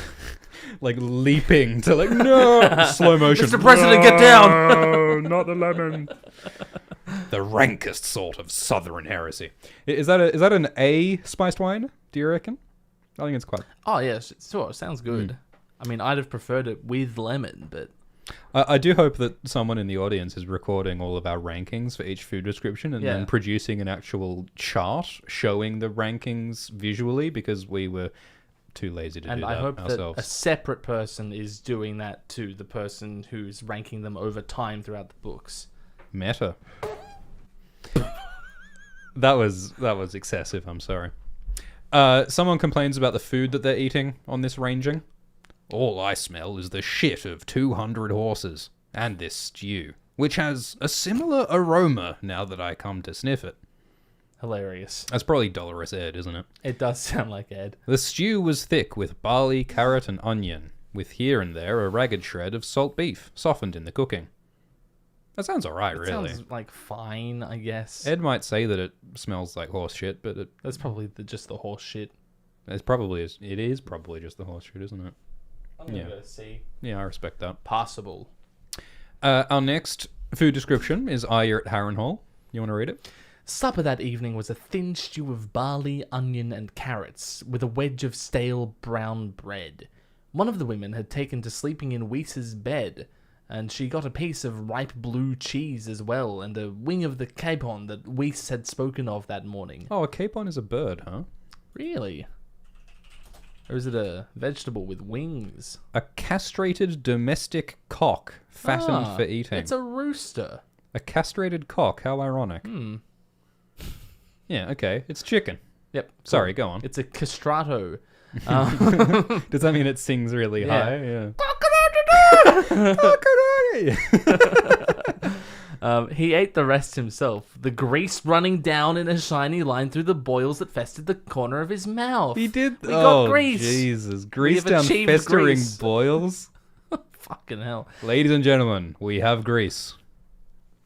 The bird was almost gone when he glanced up from his trencher and saw Arya staring.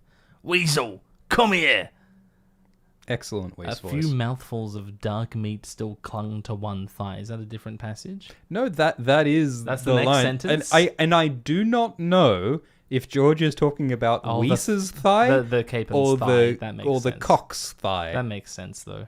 It's just kind of a weird thing to. To describe them as mouthfuls? Yeah, Ugh. I hate it. Is that an E or an F? I hate it. Hate all of this? The grease running down in a shiny line through the boils. don't that think about Weiss's festered at face. the corner of his Think mouth. about the food itself. It's a roast. The food it's is a on roast his chicken. face. The food is on his face. His face is part of the recipe. George did it. Oh, Blame him, not me. fair enough. Although it is a roast. It is a roast chicken. E tier. Bachelor's handbag. E tier. Bachelor's handbag. And then Danny 3. There are only 5 Daenerys chapters in A Clash of Kings. Oh, there. Yeah. Jaequi brought them a bowl of purple olives and onions drowned in wine. How do you drown an olive? An You onion. have to find its mouth. Are onions amphibious or land-based? Onions are terrestrial. Terrestrial onions. Yeah. Okay. There are no marine onion species. Mm. To my knowledge. George seems really enthusiastic about putting things in wine. Oh yeah, that guy loves wine as food. Is that something that medieval people did, just drowning everything in wine so that alcohol tricks you into thinking the food is good? Well, alcohol is less likely to contain harmful pathogens than whatever water source is nearby. Suppose so. The safest thing to do is to put wine on my dinner. True. I think this sounds fine. Yeah, Is this it's a like C? whatever. I don't like olives personally, but Yeah. sure. Yeah, I feel like combining olives with wine is not necessarily going to improve the situation. In the next food description, Stannis talks about Renly going on about the peach and complaining that he doesn't understand metaphors. Very, very meta, George. Only Renly could vex me so with a piece of fruit. I swear I will go to my grave thinking of my brother's peach. First of all, Lamau. I don't want it. Well, you might not want it. Yeah, look, maybe Stannis on some level does. I wonder how much Stannis knows about Renly's homosexuality. Probably not at all. You reckon? I mean, there's a popular theory that Stannis himself is A, asexual, and B, autistic in some sense. And a lot of people take this and like combine them and say like, well, he doesn't really have that strong a grasp on sexual relationships as I mean, he has produced a child, so I'm not sure about that. Yeah. But a lot of readers in the book do not pick up on Renly being a gay man with Loras as his boy toy. And so I reckon Stannis also wouldn't have picked this up. But Stannis did learn about Cersei and Jaime fathering Joffrey, Myrcella, and Tommen via Jon Arryn. Yeah, because So, Jon like- Arryn told him. Yeah. I don't think Jon Arryn probably wouldn't have told him. And also, your brother is... I don't like my read is that Stannis enjoys having sex with Melisandre. Like they talk about Stannis like spending all his time in his room with Melisandre. Like it's not super clear, but it seems to me the implication is that he gets comfort and gratification from his relationship with Melisandre. Like I don't think it's a purely cold like, you know, I'm just using her as an asset in my war. Like I think he has some kind of intimacy with Melisandre and sexuality is part of that. So, I think that he's obviously very awkward with women and just with people in general. This is probably why the average reader is so related to Stannis. You know, a lot of people, ha ha ha, gotcha. Got him. Yeah, I don't think that Stannis would find sex very natural or, like, pleasant necessarily, but I don't think he's asexual. Yeah, he's just a weirdo. He is just a weirdo. That's not really a food description. No, but I also like that Stannis is so confused and he doesn't understand what Renly was getting at there. Yeah. Like, kind of shows as fuck, what's the guy's name? How have I forgotten his name? The armorer at the Night's Watch. Donal Noy. Yeah. It's such a silly name. How did I forget it? Donal. Noy. You know, Stannis being the unbending iron. Like, he's not flexible in his understanding of what Renly said. He can't quite grasp what he was getting at because of that. He sees a peach, and it's a literal peach, and he's like, what the fuck's going on here?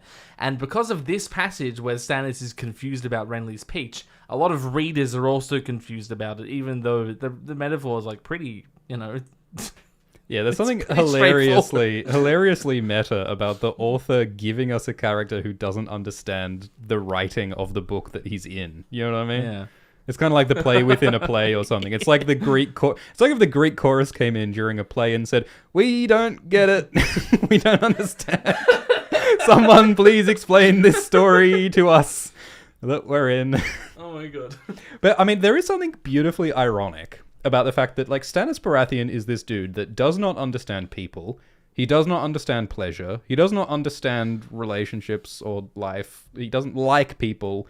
He doesn't like anything very much, really.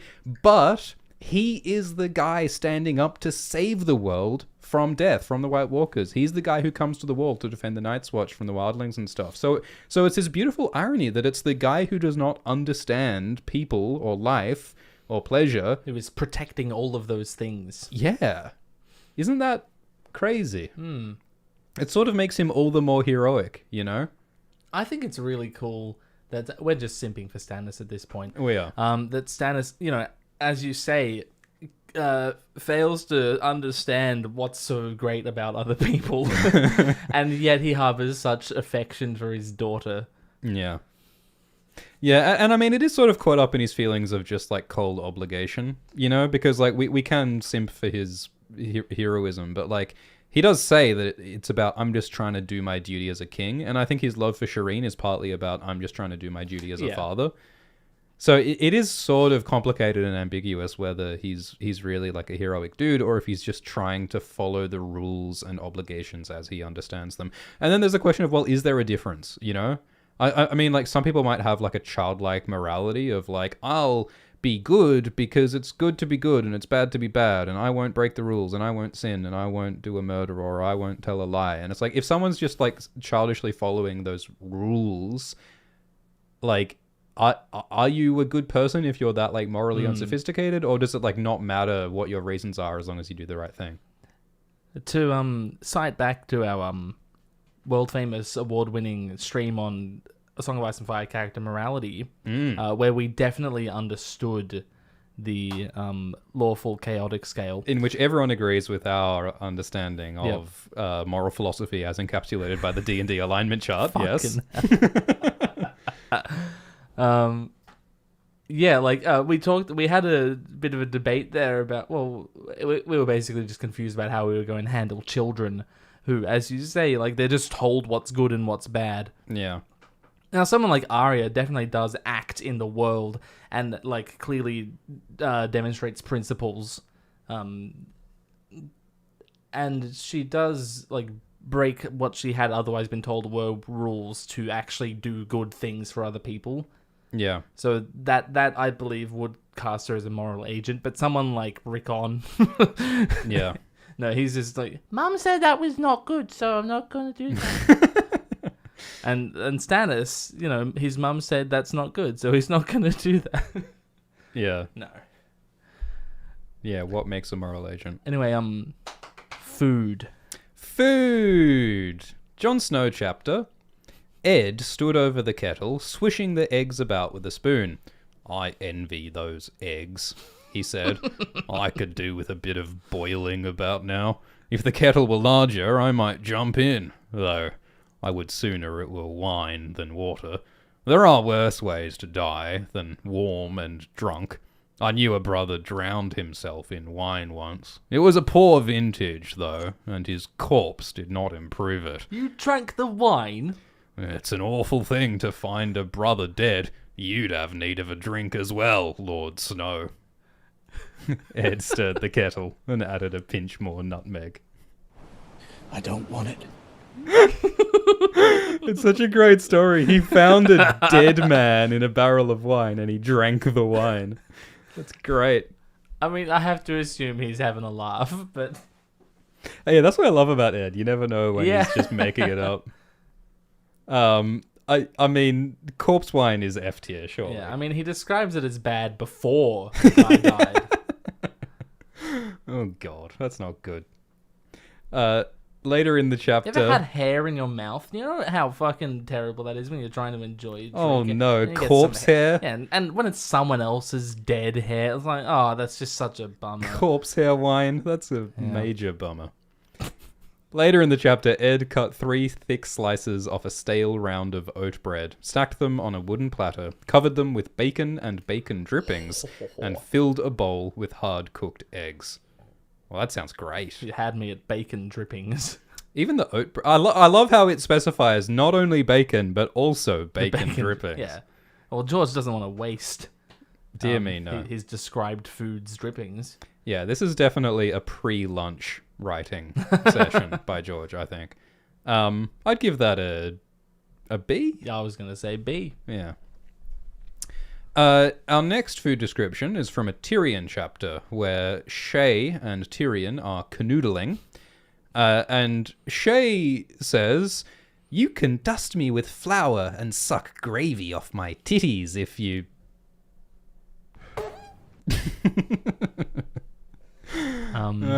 Yeah. Look, George, I don't want to know what happens in your bedroom. What? Why did he say titties? Yeah, who says titties? Like that's just that's people joke about calling them titties. No one actually does. It's not like a word you would use in dirty talk. It's not like a sexy word. It's a funny word. Titties. Oh yeah, my goodness. I don't think we should gratify that with a ranking. Well, hang on. No. We're just gonna move on. I mean, it's got multiple food groups in there, though. I guess like the flour and the gravy, and like there's. Anyway, Dairy. The next chapter is an Arya chapter. Oh, another filching. She filches something that is stuffed with chopped nuts and fruit and cheese, the crust flaky and still warm from the oven. Eating Sir Armory's tart made Arya feel daring.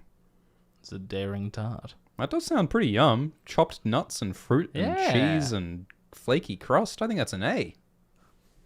A tier. And baskets of hot pies, bread and tarts. Oh yeah, this is all food. Yeah, well, yeah. Bread and tarts. The chief cook was carving cold slices off a ham. Spit boys were turning rabbits while the pot girls basted them with honey. Women were chopping onions and carrots.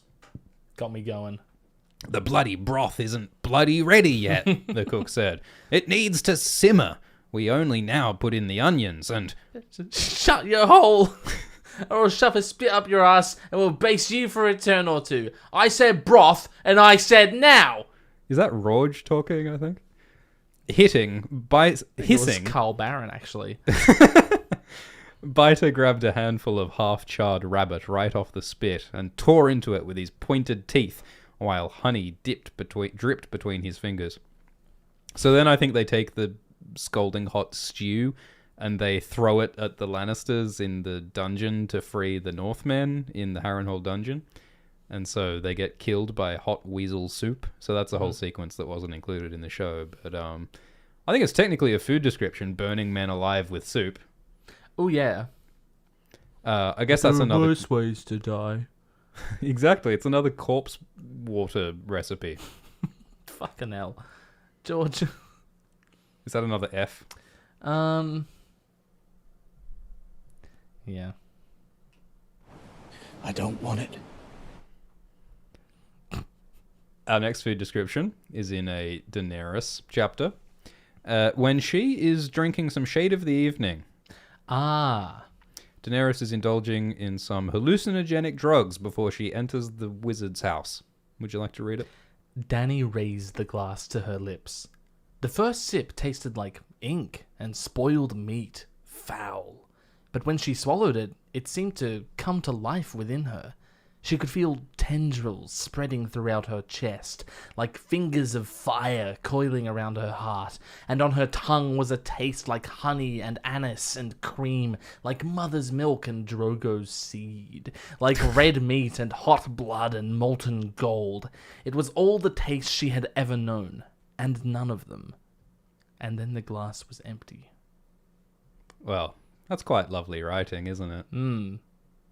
I don't really want to eat the ink or the spoiled meat or the cum or the cum. But the honey and anise and cream. Yeah, the other stuff sounds good. That's got to be a sort of a got to cut our losses and say B. I feel. My dragon!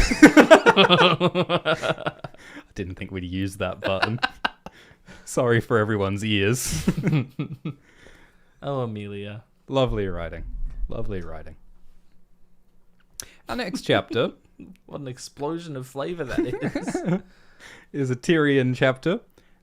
In King's Landing, the war with Stannis is approaching and tensions are high in King's Landing and there's very limited food in the city. Buyers flocked around the barrels and stalls to haggle over winkles, clams and river pike.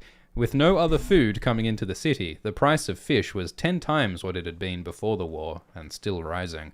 Those who had coin came to the riverfront each morning and each evening in hopes of bringing home an eel or a pot of red crabs. Those who did not slipped between the stalls, hoping to steal, or stood gaunt and forlorn beneath the walls. So it's not exactly a description of a meal, just kind of the state of food within the city. Yeah, I thought it's a useful sort of illustration of the starvation that is approaching, that is part of what makes the food descriptions meaningful. I like how George uses food to illustrate the economic situation. Yeah. Because there are so many other ways you could do that. Yeah. But food is like such an essential everyday thing that people have to deal with. And saying that, hey, like, peasants, if they want to eat fish, now have to pay 10 times more. That's like fucking hell. That's crazy. Yeah. Yeah, that's a really great point. Because, yeah, George could be talking about, like, money or housing or employment or something. But no, he goes for food because the price that's... of fish and chips. The price of fish and chips, because that's what people understand more. Something People visceral. ask you, what's that got to do with the price of fish and chips? Everything. Everything. It's got everything to do with it. Yeah. Winkles is a really funny word. What is a winkle? Don't giggle at my winkle. I don't want to know. I think it's funnier if I don't know what a Yeah, it winkle is is. I have funnier. to assume it's a fish of some sort. I'm imagining like a Dr. Seuss creature of some kind. Like I feel like a winkle is... It's got a spring in its composition somewhere. I think winkle is a word that Dr. Seuss just made up to rhyme with another word. Sprinkle. Like a sprinkle of winkles upon my dinkle. Hoo-hoo. Our Our next food description is in a John chapter. John is traveling with Corin and his blokes through the Skirling Pass. They ate cold salt beef, hard bread, and harder cheese, and slept clothed and huddled. I don't want it. Yeah, that doesn't sound very I nice, don't does like it? that. That's a D. I don't like warm salt beef. Our next food description is in a Sansa chapter, where Sandor, the Hound, is being edgy. He says, Oh, sorry. Women and children, too. They're all meat, and I'm the butcher. If there are gods, they made sheep so wolves could eat mutton, and they made the weak for the strong to play with. So that again is not really a food description, but it's like it's food as violence and food as power. And now that the food is becoming scarce, like that is what it's all about. You know, that's part of why George goes on about food so much. It shows like It's one of the reasons. it's what power's for. It's for deciding who gets to eat and who doesn't. Because while the city's starving in this Tyrion chapter, Cersei set a tasty table that could not be denied. They started with a creamy chestnut soup, crusty hot bread, and greens dressed with apples and pine nuts. Then came lamprey pie, honeyed ham, buttered carrots, white beans and bacon, and roast swan stuffed with mushrooms and oysters. I wanted those elephants. She wanted to eat elephant. We gotta add some more lines to our soundboard. Why did you pick those 5? I was just testing it out. Oh, there's a 5th one, by the way. I wonder if it'll come up. That's the like red launch the nukes button. Only in dire circumstances will we press the 5th soundboard button. Well, that sounds delicious, doesn't it? Yeah, it's great. Again, lamprey pie, not for me. I would absolutely try it. I'd try it, but I don't think I'd enjoy it. So, I mean, some of that like seafood stuff I don't love on its own, but if it's in a pie, I think it's going to be a good time. Okay. Like most foods are a good time in a pie, I feel. Roast swan? Yeah. I beg your pardon? Do you think swan is just like duck? Goose. Well, yeah, but in terms of like taste, do you think it would just be similar to duck or chicken? Yeah. I mean, swans and ducks and geese are all Anseriformes. So they're all part of the same order of birds. You're just casually dropping these science facts on me? So, they have similar muscular composition and all that. Oh my god, when are you gonna do a science Taxonomy stream? review. Taxonomy review. We're gonna rank every clade Oh man, you joke. in alphabetical order. You should do a stream with Tirzu or someone. He doesn't know who I am. It could be arranged. Yeah, no, science. Love your work, Patrick. Facts. Yeah, love your work, Pat. Subscribe to Tirzu. Subscribe to Glidus. Subscribe to Alt Shift X. And subscribe to Alt Shift X. Yeah, yeah. We're meant to Unsubscribe from Alt Shift X. unsubscribe from Alt Shift. That irredeemable rapscallion. That fiendish cur. And subscribe to some real quality sources of content like Alt Shift X. And That guy's never talked about food for. How long has it been? Too long. Yeah, like and subscribe. Thanks for joining in the stream, guys. Yeah. Our next food description is in a Catelyn chapter. She stared at the supper set before her. Trout wrapped in bacon, salad of turnip greens and red fennel and sweetgrass, peas and onions and hot bread. But Catelyn does not want to eat it. I am become a sour woman, Catelyn thought. I take no joy in mead nor meat. There is an empty place within me where my heart was once.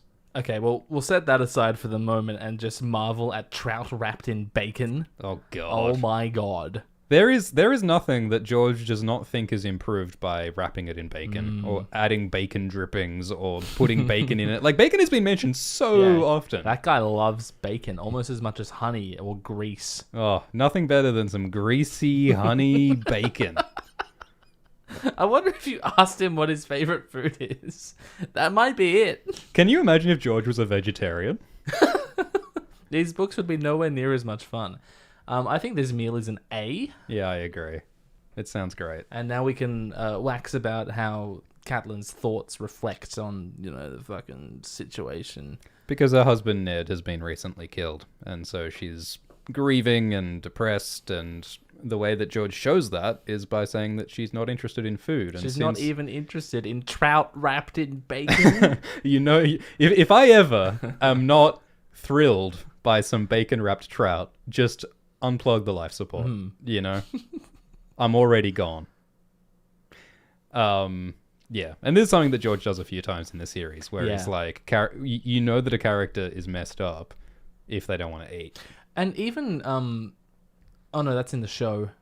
Oh, it's kind of adapted from a scene in the book, where Tyrion is presented with a whore who he'd, obviously like to fuck. Yeah. But then he doesn't because he feels sad. This character has feelings, and you can tell because he doesn't want sex or food. That was not one of the more subtle scenes in the Game of Thrones TV show. But again, you can see how it is connected to the good writing in the books. They did it similar, but bad. But worse. Yeah. In a Sansa chapter, after the broth came a salad of apples, nuts, and raisins. At any other time, it might have made a tasty dish, but tonight, all the food was flavored with fear. It's the same idea again, basically. Flavored with fear is such a great, that's great. title for a pulp novel about a cook who's a murderer or something. I don't know. I'm just brainstorming here. Crab claw pies followed the salad. Then came mutton, roasted with leeks and carrots, served in trenches of hollowed bread. Lollis ate too fast, got sick, and retched all over herself and her sister. Lord Giles coughed, drank, and passed out. The last course was goat cheese served with baked apples. The scent of cinnamon filled the hall. I mean, plus points for the scent of cinnamon filling a hall. When my hall is filled with the scent of cinnamon, I'm always in a good mood. Oh, absolutely. Except for when the food is flavored with fear. Crab claw pie, again with the crab pies. But just the claws? Well, the claw contains what some consider to be the best meat of a crab. Yeah. So, I don't know. Is that where all the strong musculature for the claws is? I suppose, yeah. Yeah, no, that does sound pretty delicious. I mean, they include the puking in the middle of the tasty food. Turns me off. Is that part of the recipe? Yeah, do we have to include that? Because this is before the Battle of the Blackwater, isn't it? So everyone's stressed and scared, and so it's all a awkward mishmash of feelings, isn't it? Yeah. They're all about good and bad all mixed up together. I feel like it's a B, all in all. All things considered. Sure. Bang. Our next food description is in a Daenerys chapter. The air smelled of salt and frying fish, of hot tar and honey, of incense and oil and sperm. Yeah. Aggo gave an urchin a copper for a skewer of honey-roasted mice and nibbled them as... Sorry, I almost said mince, because I just assumed mice and nibbled them as he rode. Jogo brought a handful of fat white cherries. Elsewhere, they saw beautiful bronze daggers for sale, dried squids and carved onyx, a potent magical elixir made of virgin's milk and shade of the evening. Weird? Yeah, I've got notes. Can a virgin produce milk? Come on, science guy. Fucking... Drop some knowledge on me. Well... I've never asked. Yeah, no, it has never come up in conversation. I mean, I mean, milk production is mammals do that to feed young. Yeah. This is very interesting. Well, I have heard that even men can produce something resembling milk in some circumstances. Resembling milk. If that can happen, then surely women can. Even people in the live chat are saying yes. Yeah, it sounds right. I just didn't want to commit to it.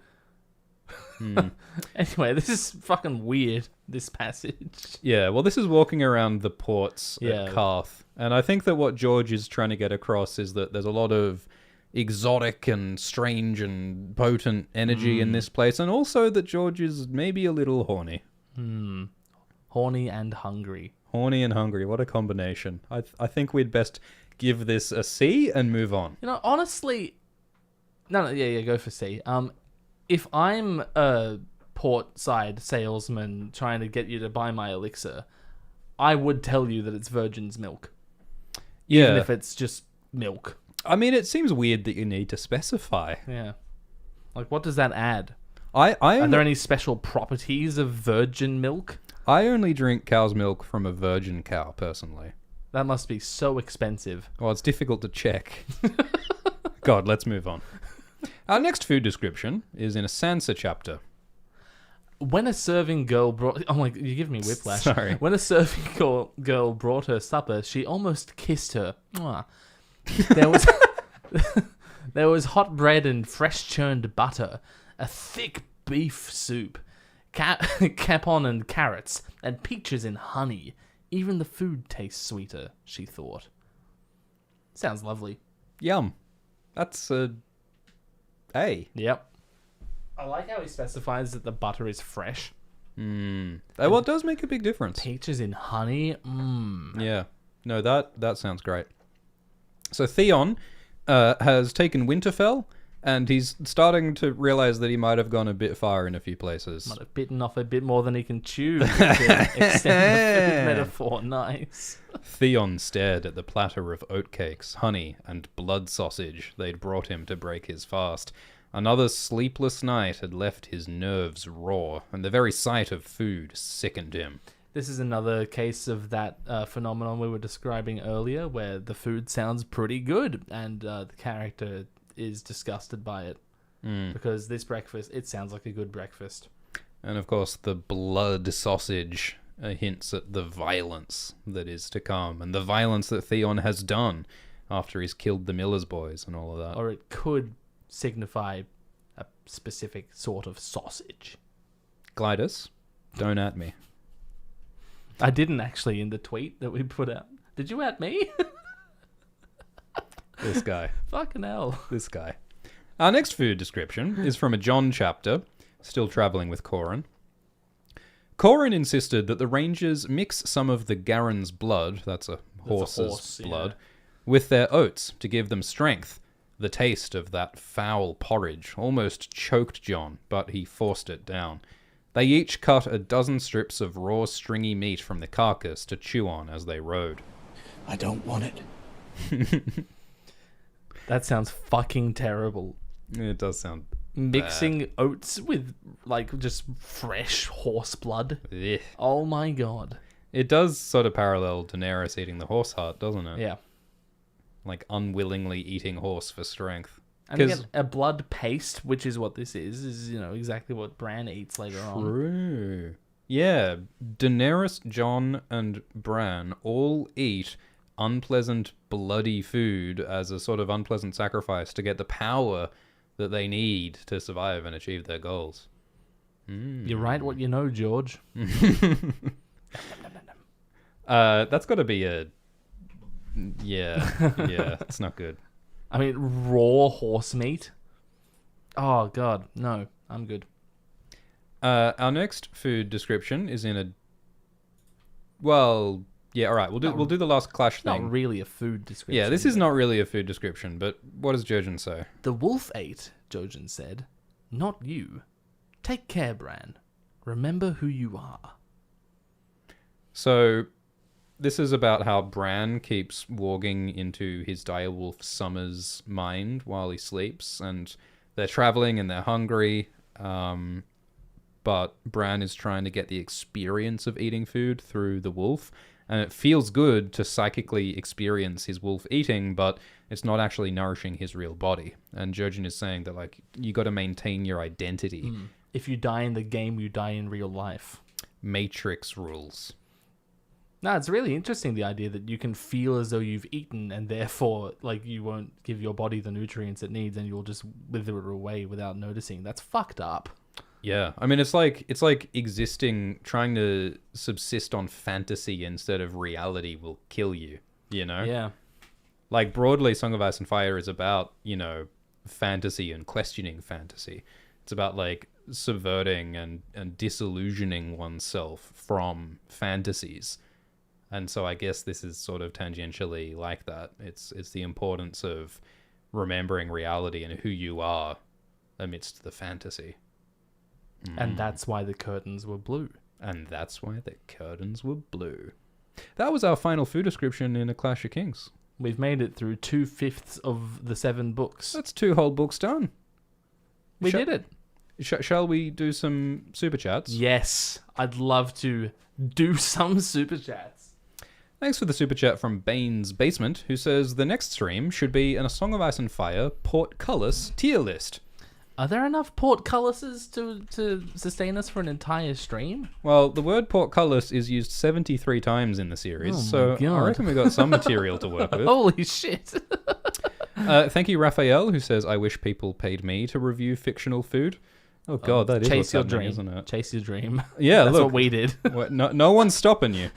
Thanks for the super chat from Liam, who says, I love both your capacities to start projects without finishing them. I have no idea what you're talking about. The House of the Dragon alignment chart is somewhere out there, starving to death. I would like to continue the Song of Ice and Fire alignment. I'd like to chart. continue all the things we've done. Yeah. Well, look, we will Yeah. do some. We'll need to stop doing new things. Yeah, for that's a the minute. problem, is that new things are fun. New things are really fun. Yeah. Thanks for the super chat from Talia, who says George R. R. Martin cookbook will drop before the Winds of Winter. I've got bad news for you. There already is a cookbook. Yeah.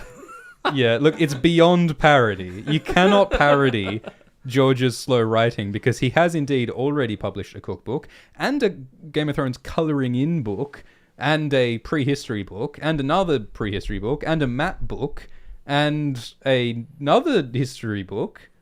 Am I missing anything? And a series of novellas and comic books and a television program. Oh, yeah. I forgot about that. He has already done everything other than the thing that is what Don't he worry. needs to do. Like us, he will find another thing to do instead of continue the thing he was supposed to do. Yeah, my God. Thanks for the super chat from JPA, who says, I'm here with my man Tyrion. He's desperate for an answer to that age-old question. So, Glidus, where is your mother? Wherever horse go. Hey. Thank you, Caitlin, and thank you, Tim, who says Stannis just loves the taste of his own teeth. Yummy. I don't want it. I think Tim is making a joke about how Stannis grinds his teeth a lot. Love that. Love that teeth taste. Yeah, that's an F tier from me. The super chats are in front of the I got a thank you for the super chat from my bastard son Alt Swift Rivers. I'm off to join the war effort. I'll make you proud, father. Son, you got nothing to prove to me. I don't want you risking your life in some far off land. You got nothing to prove to me. Let him cook. Let him cook. Thanks for the super chat from Sturbank, who says new theory: the Frey pie itself is a horse. It's not described as a horse. I mean, it might be that Wyman mixed in some horse meat along with the Frey meat. That's entirely possible. Because, I mean, Wyman's a hungry man. Yep. Thank you, Olivia, who says, I can't believe we didn't get a rating of Ash's mother's milk. We might get to that. Thanks for the super chat from Ibelin, who says, love your collabs, my favourite thing to listen to. Epic. Marcella Deliveria says, some dosh for my 2 fave Alcock nose podcasters. One day we're gonna crack what's going on with Millie's nose. Nosecasters. Wow. We are nosecasters. Mossy says, do you think that George Martin gets as excited writing food descriptions as he does writing incest scenes? I'm gonna say more. I think his real favorite thing, like the only thing he likes more than food and incest, is food and incest. Oh my God. Simultaneously. And you'd better believe that that's in here somewhere. We get to it. Nikki says, please describe each other as a George-ridden food passage. Oh, like tag yourself. Which one of these best describes your friend? Any kind of greasy chicken Wow. is appropriate. Well, like, in a good way. Delicious. Wow, thanks. And nutritious. That's how I describe Glidus. Yeah, but don't have me for every meal. Thanks. You will die. Oh, no. Thanks for the super chat from Liam. A good day for globoids and Swiftites. Indeed. João Pedro Levinghagen says, what do you think is Victarion's endgame? Oh, this is an actual question. What the fuck? He has a lot of setup with his Sem and going after Daenerys, but I find it hard to point where he's going after Daenerys comes back to Westeros. Well, if you can't think of where a character might go after the current paradigm, perhaps they're not going anywhere. I think Victarion's getting a one-way ticket to Burntown. Dragon Town. To the drowned halls, the watery halls. He's going to steal a dragon and he's going to ride it back to Westeros and he's going to do battle with his brother. Yeah, and then he'll die pointlessly. Nah, he'll be king. Don't worry, Victarion stands. He's got a bright future, That'd a really bright future, a burning bright, fiery future has Victarion. Thanks for the super chat from Bobby Weirwood, Great name. who says, "You guys are so great. Have gotten tons of hours of enjoyment from all your content. George R. R. Martin is a huge Grateful Dead fan. Would love to hear you guys talk through the references, such as Darkstar. Are you familiar with the Grateful Dead? Nope. Yeah, me neither. Sorry, Bobby. Thanks for the super chat from Jordan, who says, thanks for streaming. This is peak.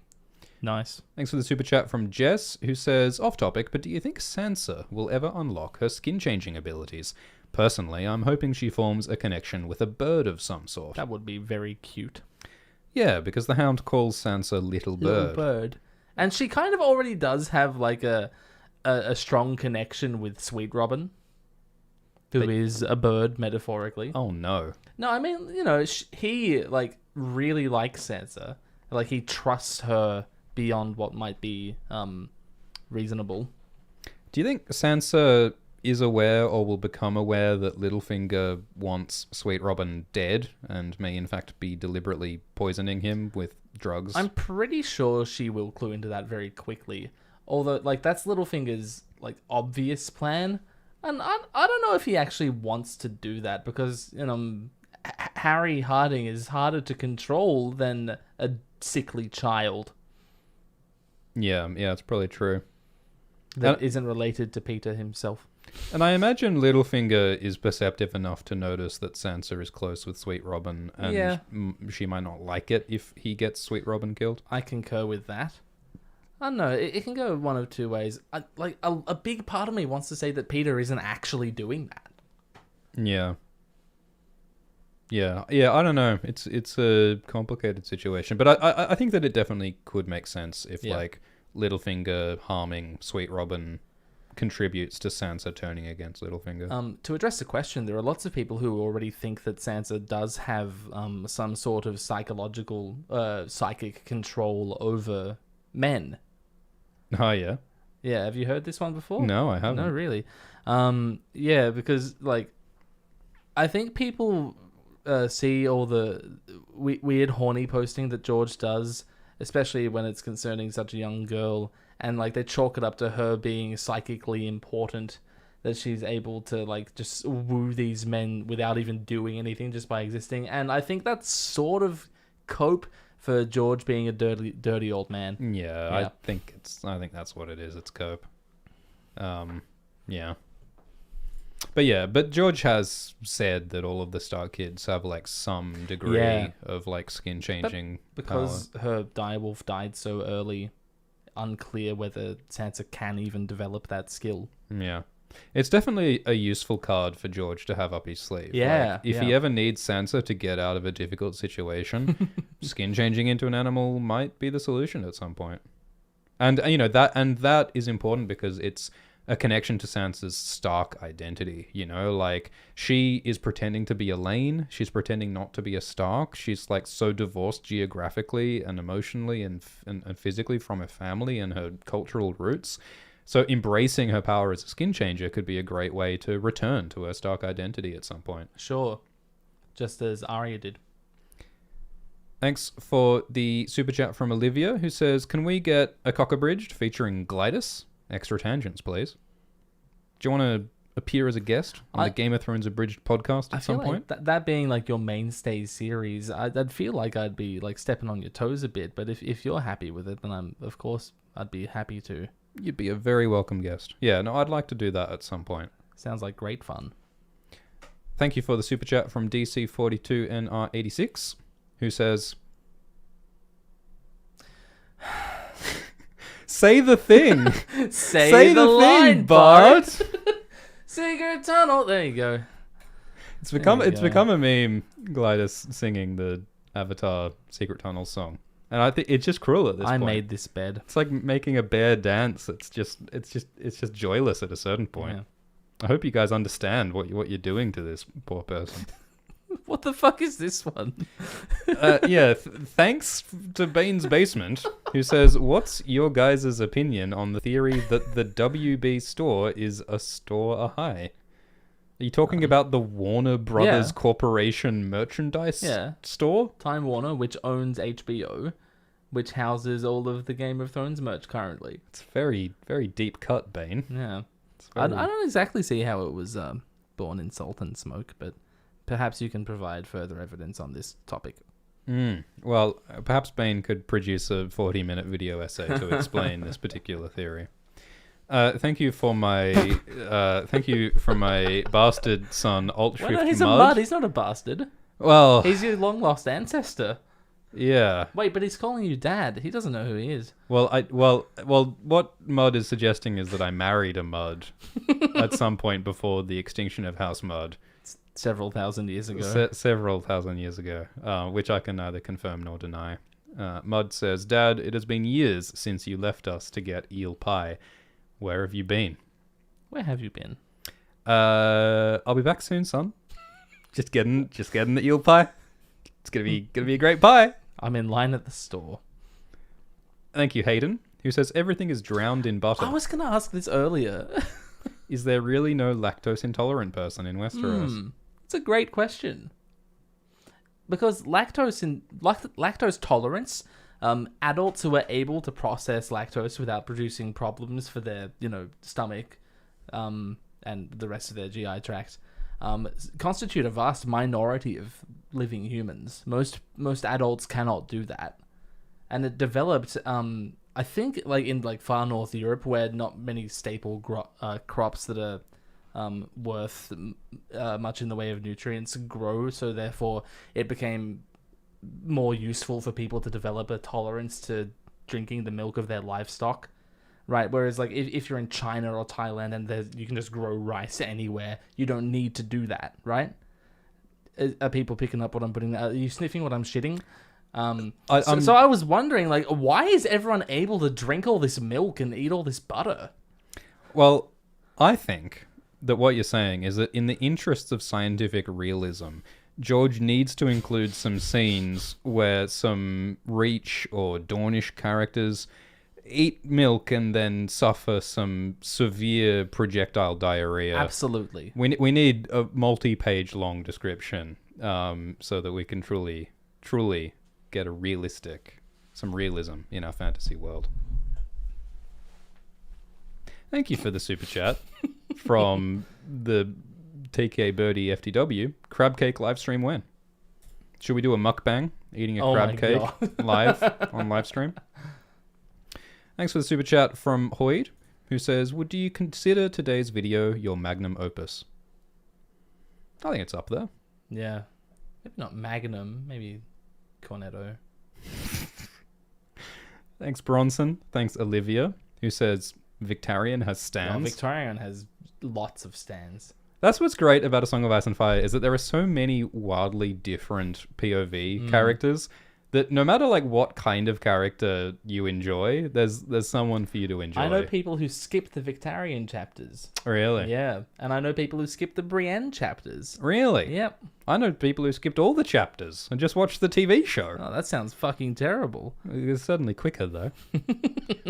Thank you, John, who says, "All I'm saying is, if A Song of Ice and Fire doesn't end with a dragon POV where it's a food description of him eating the main characters, I'm gonna be mad." Yeah, well, I mean, we get those, direwolf POVs eating people. The last Dany chapter will actually be in Drogon's mind. I mean, if we get to A Dance with Dragons, Shaggy Dog eats a unicorn. That's a food description. That's a pretty cool one. And thanks, Harry, who says Tyrek horse mode versus Drogo horse mode. Well, you see, Drogo horse mode is actually... I was not prepared for you to have something for this. Drogo horse mode is Drogo catatonic. He can't move. And Tyrek horse mode is Tyrek as a palfrey. Like, he's an actual horse. I think Tyrek wins this every day of the week. Yeah, that's logical. I can't argue with that. Should we wrap up this live stream? Are there any more down the bottom? I just want to make sure you didn't skip a section. I know there's a shit ton. Oh, called it. Thanks for the super chat from Carl, who says, in The Hobbit, they mention seed cakes in Bilbo's pantry. Really set the tone for me that food descriptions are integral to fantasy writing. Great point. There's a history of this. I mean, you could go on a monologue about, like, you know, fantasy is about sensory experience and bright colors and loud sounds, and food is a part of that sensory world. Voltaire the Gold Flame says, I play in a Song of Ice and Fire roleplays. Couldn't have guessed Voltaire the Gold Flame. Myself and my fellow players would use food as a storytelling tool a lot. Cool. Accepting, serving, and the types of food characters ate could say a lot about someone. My Lannister lord loved lemon cakes. That's fantastic. It's also wonderful alliteration. Thanks for the super chat from Orzel, who says, I love both you guys' content and watch every video Who do you over love and more? over. And why is it me? If you could pick any A Song of Ice and Fire historical era to be a new show, what would it be? I was going to ask you this earlier. We spoke about the Snow Show and the Dunk and Egg project. Yeah. We thought about that. Are there any others that you'd prefer to see over Dunk and Egg? Yeah, Dunk and Egg would be good.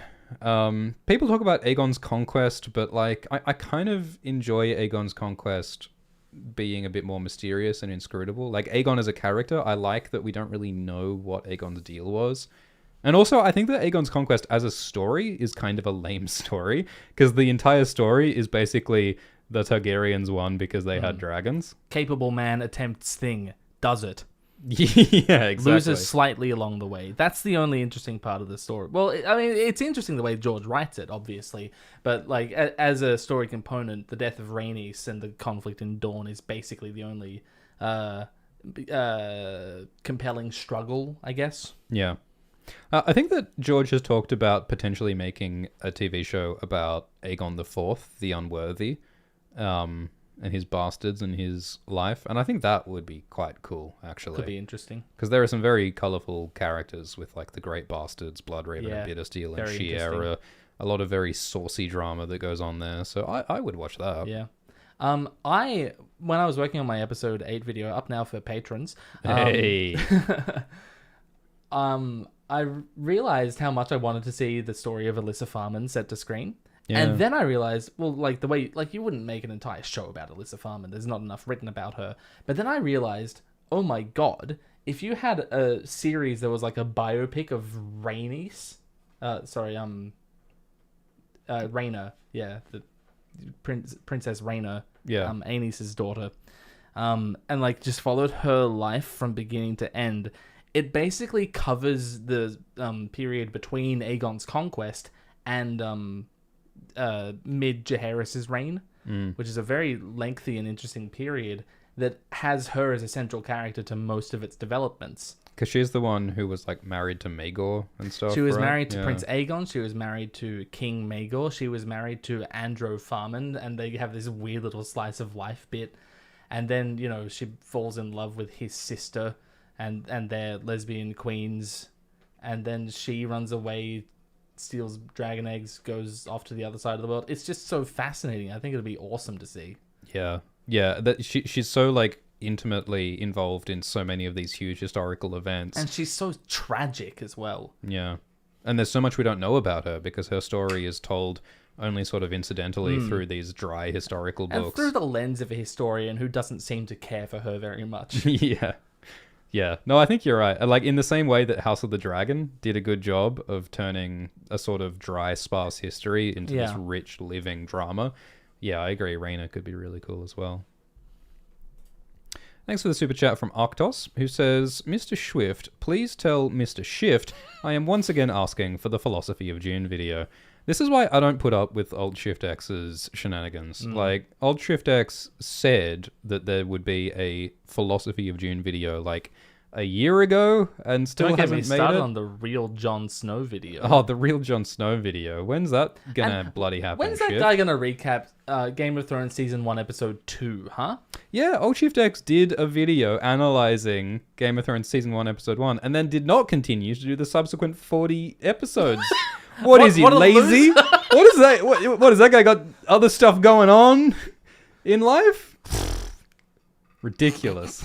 I think Alt Shift X is morally obligated to spend inordinate amounts of time making whatever I want him to make at any given time. And I'm offended. I'm here with you. You're preaching to the choir, buddy. Ugh. My God. Bloody Shift. Unsubscribe from Shift. Subscribe to Swift. Jess says that Swift made the 8. Well, it was actually only 7 kingdoms at the time. Oh no. Glidus, would you like to read this? My chat? bastard son, who apparently is now a knight, wow. Sir Glimbus Stone, says, "Father, please return to the Vale. Lord Robin is calling the banners to march against the bastards of Swift." Oh no. Are our bastard children going to war against each other? I mean, they had to do something for the next season. I've got so many questions. None of my bastards have been knighted. Look, I am dealing with business currently, but I'll see if I can resolve the issue diplomatically.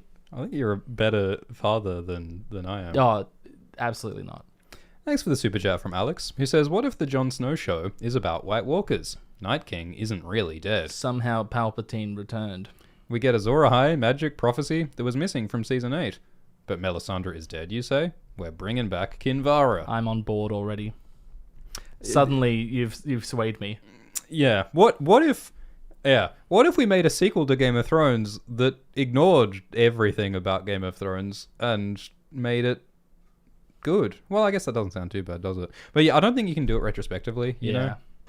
Let's make an animated remake of Game of Thrones Yeah. instead. Let's do 15 that. years from now.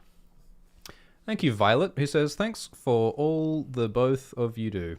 I don't see my dad much anymore, but when I do, we talk about A Song of Ice and Fire theories. Huh. I get to blow his mind with the absolute truth that is the Omni-Walder." The Walder. Cool. I'm glad you get to chat about it, Violet. Thanks for the super chat. Oh, God. My bastard son, Ultra Flowers, says, "Craster killed Robert. White Walkers want to invade. Craster works for White Walkers. Craster is a powerful warg, brackets, age plus incest, close brackets. Wargs bore kill Robert, mic drop." You've lost me. Yeah, I think my bastard is confused, but is saying that Craster warged into the boar that killed Robert in order to help the White Walkers invade Westeros. Well, I don't know if Craster works for the White Walkers so much as he has an understanding with them. However, I think it's slightly possible that Craster is Bloodraven's son. So basically, you're just reframing what I said earlier. So sure. Who do you think is Craster's mother? A wildling woman. So Bloodraven just hooked up with a wildling. I think we hear the story of Craster's origins, and we're told that it was just some wildling woman who lived around that area and a black brother. Yeah, interesting.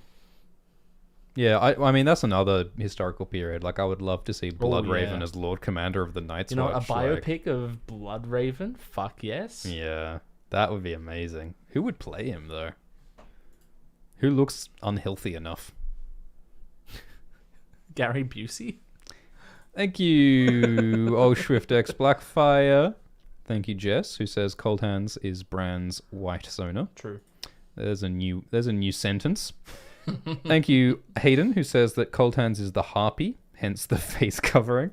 Like, Galazagalair is down there beyond the wall. Wow. Or Cold Hands has the face of a harpy. Isn't that just a human face? Yes. Yeah.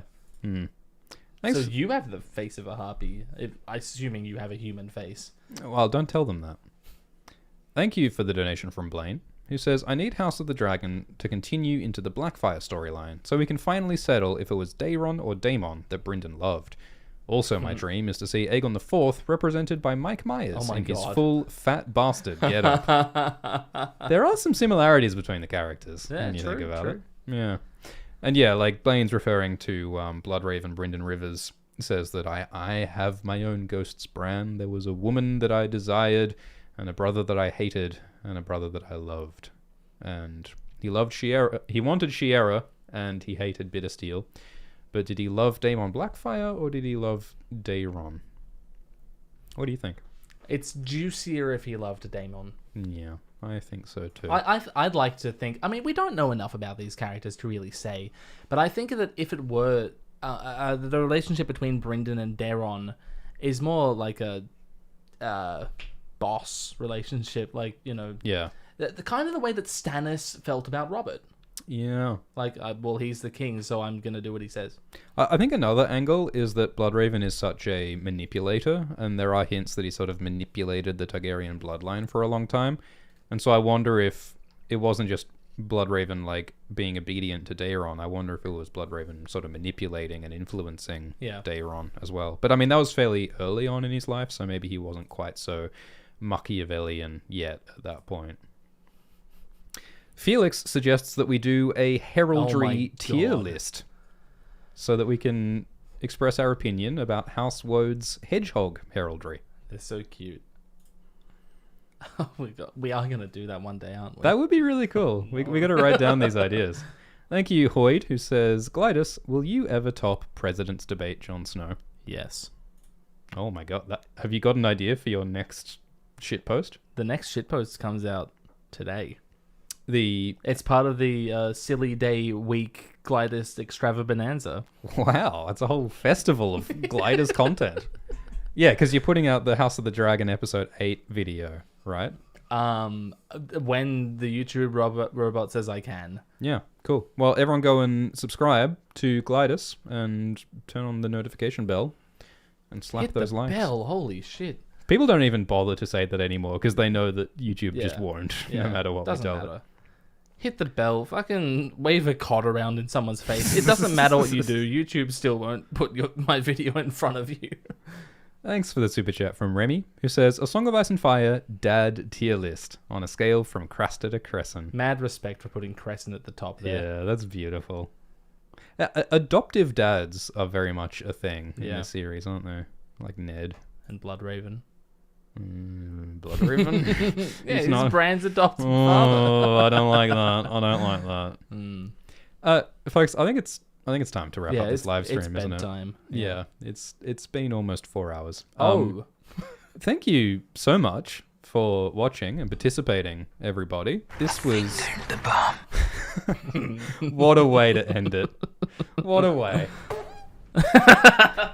This was the greatest addition you could have come up with. We have used so much restraint to not press those buttons This constantly. whole stream could have been 4 hours of us mashing those buttons. Maybe one day we will do a fart stream. Thank you so much for watching, everybody. Yeah.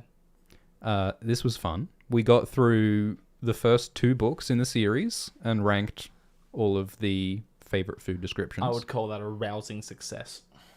I think so too. I think this worked very well. I'm curious. I would be curious to see a chart. I know it would be an annoying amount of work, which is why do it for fun. It's why we didn't do it. But if someone wants to like tweet us with like, you know, what were our S tier food descriptions and what were our F tier, I think it'd be fun to see that. It'd be good to know just like when in the books the S tier ones occurred, when the F tier ones occurred. A graph would be cool. Because that means you wouldn't have to like put the actual quotes in your chart, which would be a lot of work. And if you disagree with any of our takes, if you think that, you know, fermented crab is actually delicious, then, you know, let us know in the comments what you want to eat.